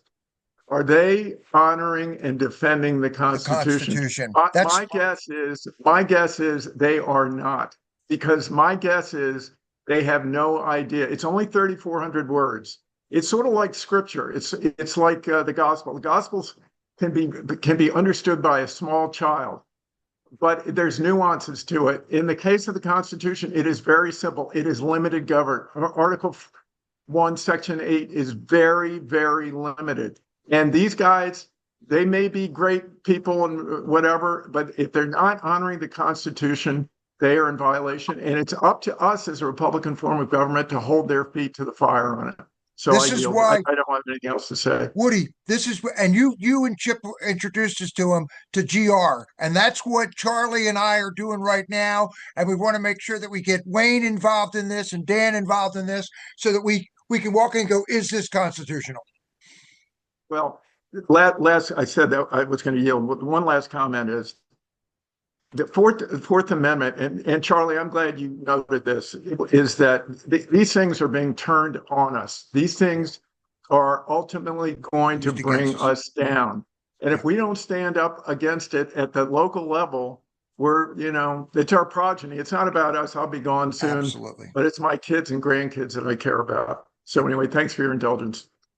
God, I love it. Charlie, we're gonna have another conversation with Woody about this, because this is some good stuff, and we've got GR that we're working with. So, Woody, I'm glad you brought some of this stuff up tonight, because he's right. He's got a lot. It's both sides. Go ahead, Charlie. One last comment relative to Woody's comment. My purpose here is to be prepared just in case we're not successful in turning them away. Right. And a subtext to that is what we can make it too expensive for them to come here. Right. So if we don't do that, the choice is no data centers or Loudoun County type data centers. If we don't put in back door some heavy guardrails, we need heavy guardrails. Yeah. Charlie, next piece real quick on the podcast, and then I'm going to flip it over to Dan for a couple minutes. He's got a couple things, and then we go into Adam and Wayne, and we're done. Okay, I'm just going to mention the fact that we're doing our first Liberty Man podcast this Friday. And what we've done is we've come up with a series of episodes for him to talk about. His whole stick is his ancestors, Abel and Ann Johnston, found themselves pulled into the Revolutionary War. So he brings it at that level as far through as he can about it. So these are what I pulled out of one of his publications for each episode. Episode 1 is the story of Abel and Ann Johnston. Episode 2 is the soldiers of the Revolutionary War. Episode 3 is about the leaders of the war, who they were, what they were like, what the enlisted people thought of them. Number 4 is when and why was the war fought. And that has a whole lot of things about how it got started. And number 5 is Daniel Morgan of Frederick County. Yep. Who's buried in the Mount Hebron Cemetery over here, right in Winchester. Yep. Number 6 is people and patriots of the other battles. Number 7 is a whole lot of quotes from various people in the war. Number 8 is the flags of the war, the Guilford County flag, the Betsy Ross flag, the Appeal to Heaven flag, and about 15 other flags. Not going to cover them all, but he has stories about all of those. Everything. And he's a master storyteller.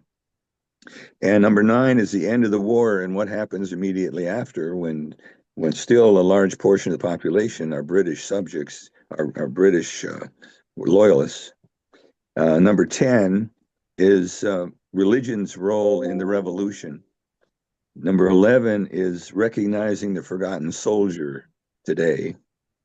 And number 12 on are a variety of stories of his remembering his great-great-grandmother and great-great-uncles or great-great-great-uncles. I think he lost 47 of his family in the Revolutionary War. He had 7 grandparents and 24 uncles that all fought in the Revolutionary War. Yeah, and one of the other stories that he'll have is about Route 11, the road that founded the West, or settled the West. And then we have a whole lot of others that Dana's been talking about: George Washington, Ben Franklin, the Civil War, Abe Lincoln, whoever we want to have. We see this series continuing, and we'll be asking you guys, are any of you history buffs and willing to come on with us and talk through the history?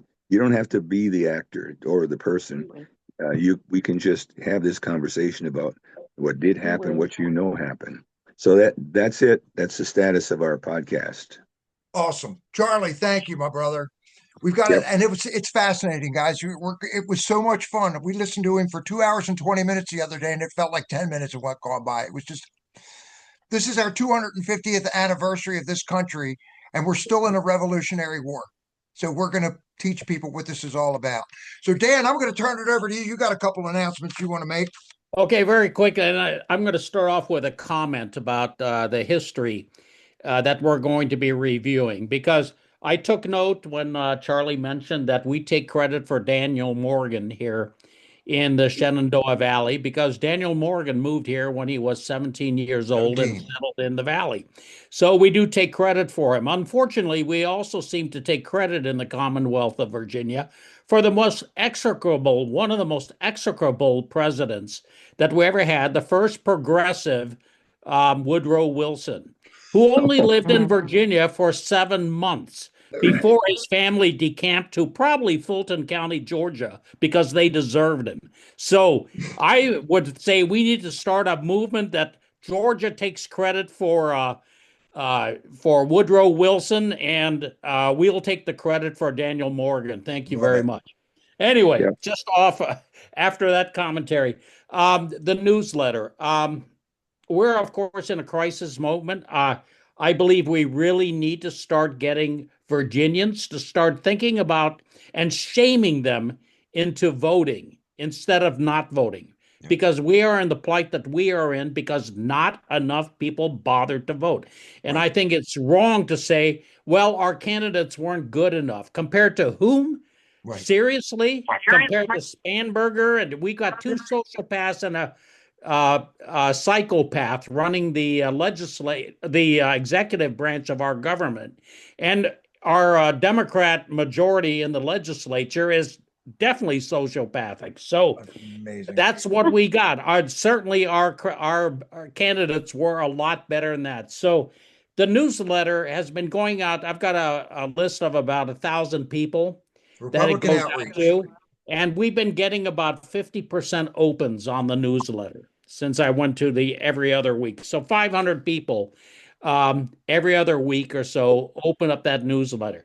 In order to make the newsletter work, it's going to have to become shorter, more to the point, and I need more contributors. So anybody who's willing to contribute just a paragraph on any meeting that you attend that affects us locally here, or is of interest, or any organization that should be of interest to Patriots here in the Shenandoah Valley, send in a contribution. But one of the things I'm going to start doing is putting in mock ads that I'm going to attach to every newsletter as a picture. And it's going to be an attachment that you can be sent out with every email. And if every person that opens that newsletter can send that out to 2 or 3 or 5 people a week, that'll be a much more cost-effective way of communicating the importance of this upcoming referendum and why we need to vote for it than spending $1,000 to get yard signs. Right. So I'm going to start doing that. Please look for that. Finally, the Republican Committee is the Republican Party here in Frederick County. It is. It runs the election system. We nominate the candidates. We try to push for the candidates and campaign for the candidates, but all that needs money. And I've got to say that Ana Quijones has done a superb job in ramping up and designing the Lincoln Reagan dinner.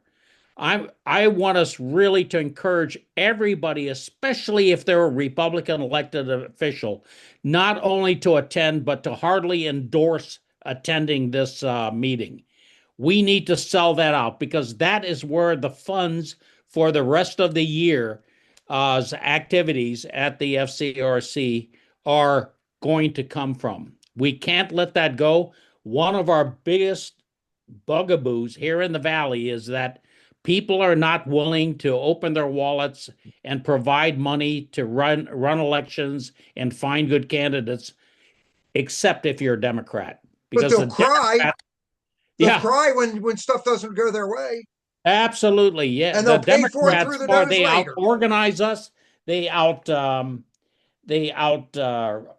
fund us, and if we want to keep our Valley Republican, we cannot. We have to change things. Yep. So that's all I got. Awesome, Dan. Thank you so much, guys. It's the Republican Outreach, and Tim Anderson. Yes, we'll be there for the Lincoln Reagan dinner. I'll be as there. will Ben Klein. And so will Ben Klein. Carl, you have a question? Yes. So Bill Van Cleef is on the call. Can we get a group of people to put the 2A sanctuary thing before the Board of Supervisors at some point? I mean, Warren County's done it. Fauquier County's done it. I think it would be something we could get. It's back up. It's hard to hear you. You sound like you're in a tin can. Hang on a sec. I don't know why my call's not good. Let me try to turn this off. Give me a sec. There you go. That's a little better. What was your question? Okay, how do I sound now? Sorry about that. I sound better? Yes, much. Okay. So it's probably I was using a Bluetooth speaker. That's probably what it was. Okay, so what I was saying is, can we put the 2A sanctuary thing before Frederick County Board of Supervisors? Can we get a group of people to do that? We're already working on that. Warren County's done it. Like 48 localities in this state have done it. We should put that up there, have a nice little win before the redistricting thing, and get people engaged and active. Good point. Absolutely. That's excellent point. Charlie and Dan, we got work to do. Yes, we do. And tomorrow we get a chance to talk to Philip Van Cleef, who's on here joining us tonight from VCDL. That's Virginia. That's our gun rights guys, man. He'll be doing a podcast with us tomorrow. So I highly encourage you, after we talk to Philip and Carl, I met at Frederick County Republican Committee, to watch the video that we do tomorrow with Philip. Let's get behind these guys. This is Virginia. Guns save lives. Okay. And then we'll go over to the sheriff's office and we'll make sure that we get this stuff done. Carl, I'm right with you, brother. Fantastic. I'm right with you.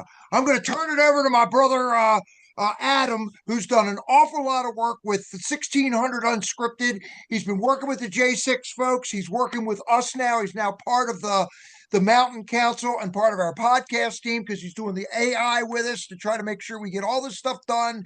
He knows what Charlie and I are doing with the Liberty Man, and he's listened to it the other day. He goes, man, this stuff is awesome. So Adam, I'm going to turn it over to you, buddy. Give us an update on what's happening on Unscripted. Hey, how's it going, guys? Good to see you, bud. So we've had kind of a really explosive, really big development inside the J6 circles. I'm going to throw some stuff up in the group chat right there. The first one is AZPAC up in Idaho. That's kind of a developing political force that a whole lot of young people are getting excited about. And the reason I bring that up is because we talk so often about care, about the Islamic invasion, about the clear and present threat of sleeper cells, and it's kind of buzzing on everybody's lips. But one thing I see that we don't talk about a lot is where those people came from. You know, who is funding all of that? How George Soros and other deep state actors were involved. What did Charlie Kirk have to say about these things right before he died? And if you dig just a little bit, you'll see HIAS, the Hebrew International Aid Society, and a lot of other NGOs that pushed WEF counterparts like Barbara Specter that had been predicting flooding out the West and the United States with Muslim immigrants for years and years and years. If you look at who was actually setting up people's ability to hack the welfare system and to give them training about how to max out their returns and max out their welfare, it was these deep state NGOs. And the left version of it is the Antifa and Black Lives Matter affiliate. But the right version of it is an entirely different animal, and I don't see people talk about it enough. I'm going to put everything up right here in the chat right now, and you can see. So let me do that right now.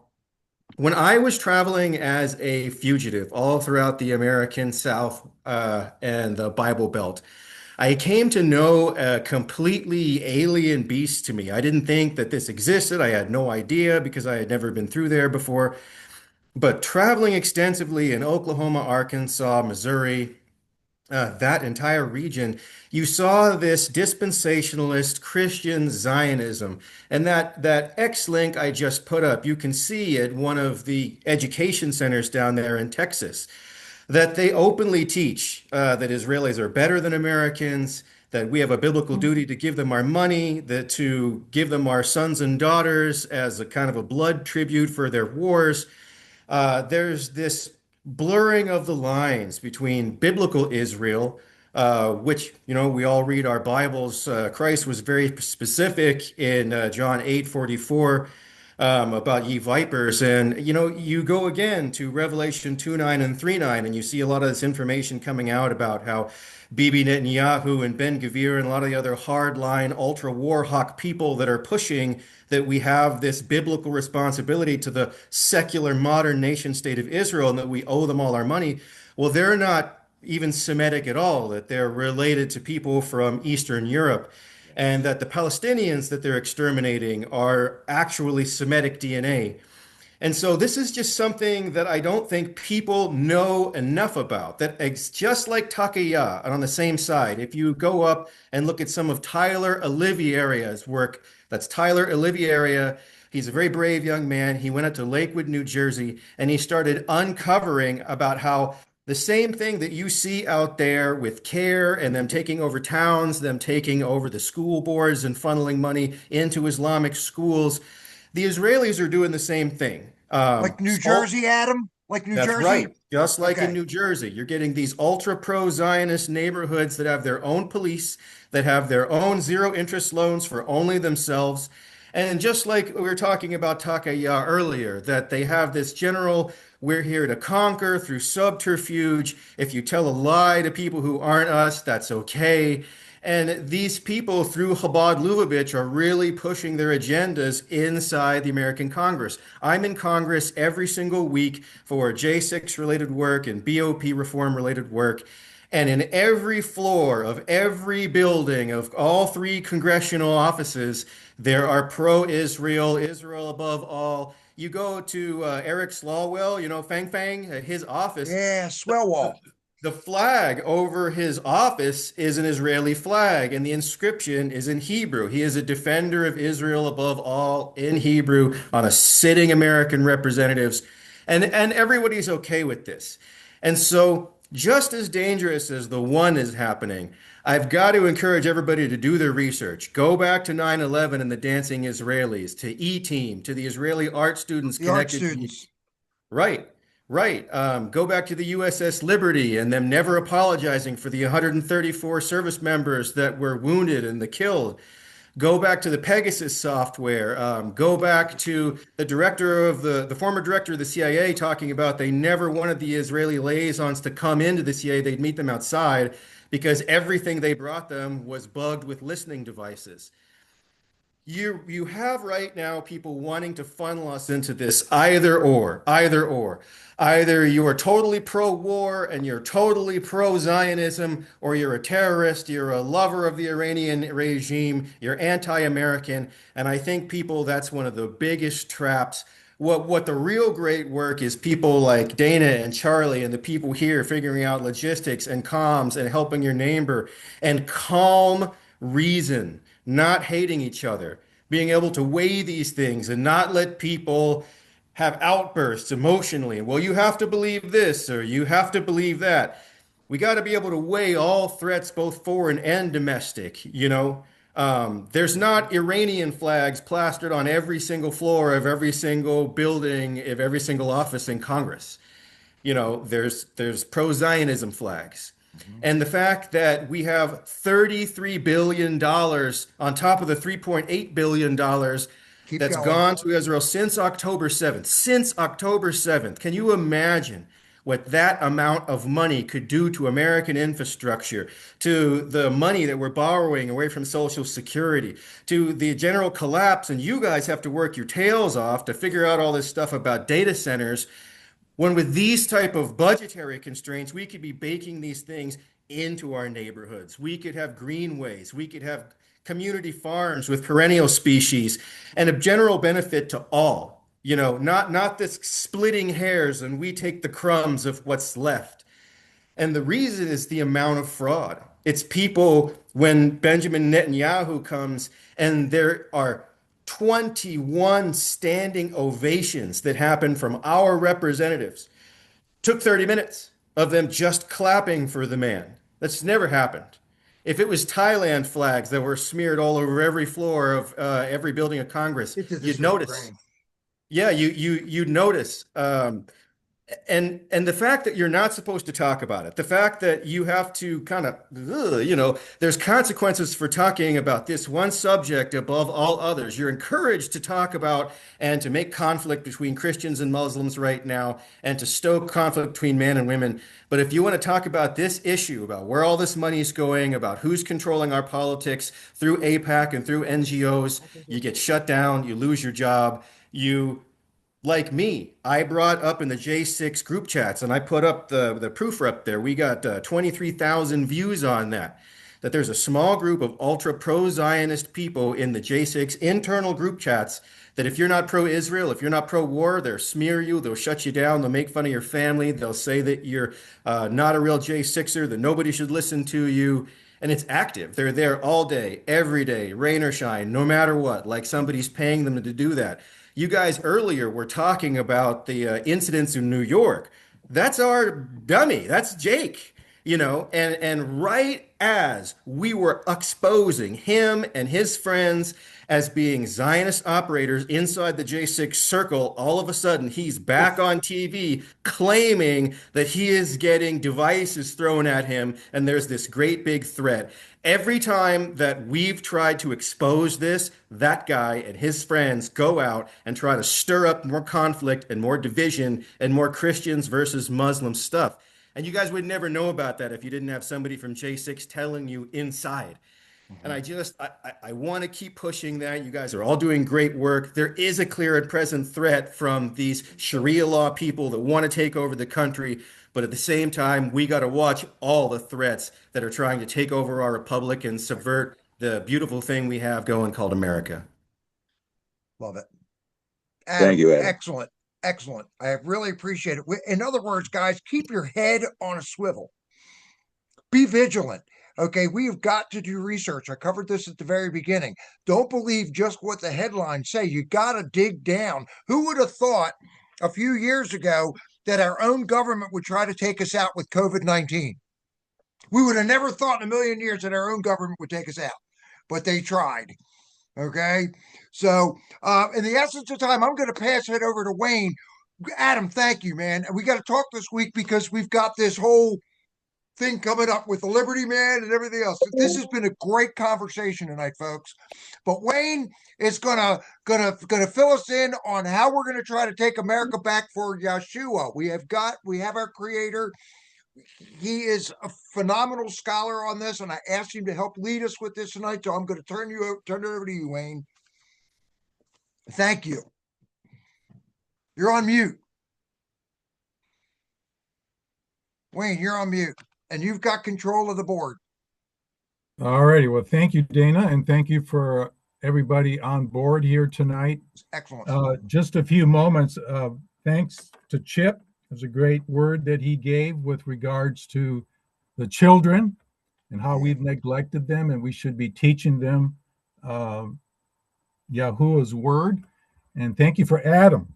That whole topic of Israel could be a weekend seminar, and it would open a lot of eyes of Christians about what the scriptures say about it. But I'll just share and close this up with a verse.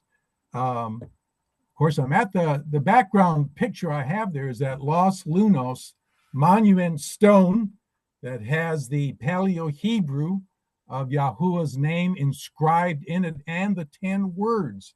And I'll get back to that briefly, but the verse I wanted to read tonight, and that is just to remind us all that we are in a spiritual battle, first and foremost. Yeah. We can do what we can do with our own human ability, but if we rely solely on that, Messiah said, without me, you can do nothing. Right. So Psalm 127's got a great verse, and I'm coming up against the forgery of covering over his name.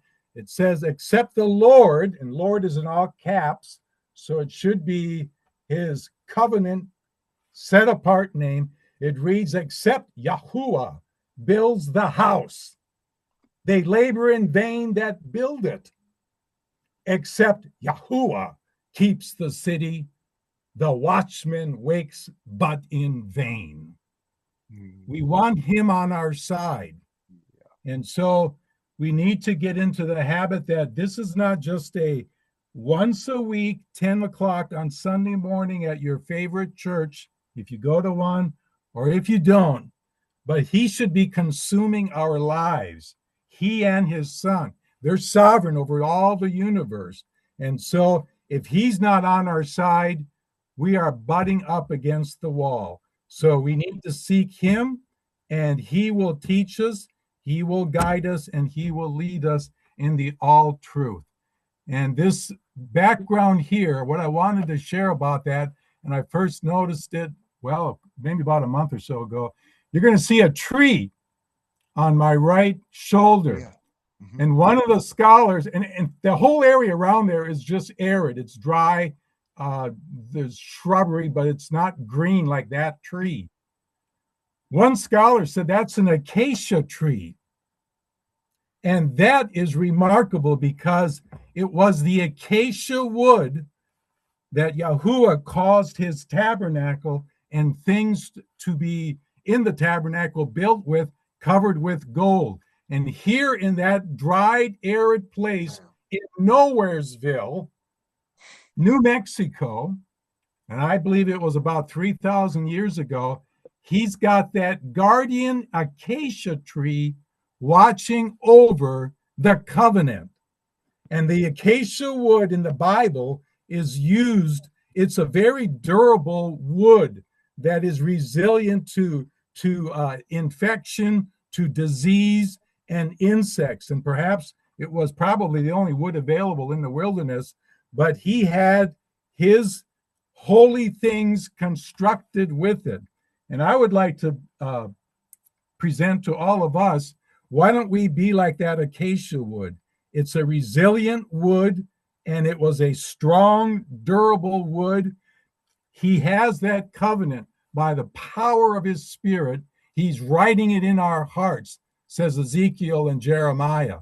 And so let's be strong. Let's be durable. It was a resilient wood, and seek him to guide us in these times before us. Let me pray. Yes. Father, thank you for your word. And thank you for your living word, our Mashiach. We ask for your guidance. Help us turn from our wicked ways, even as what we did in the past as a nation. Renew our hearts afresh and give us fresh water to drink. Allow our vessels to be in health like that acacia wood and strong to endure the onslaughts of the enemy. I bless each person here. Thank you for taking care of us with your protection and your provision. Oh, Yahuwah, have mercy on our souls as we seek your face daily through your Son's most precious name, Yahuwah, Yahushua. Amen. Amen. Awesome. Awesome. I want to thank every one of you for tonight. This was excellent. I'm going to put it out to you all so you have a copy of it. And as Charlie knows how this goes, at the very end of this, as Rick would say, this one, it's in the book.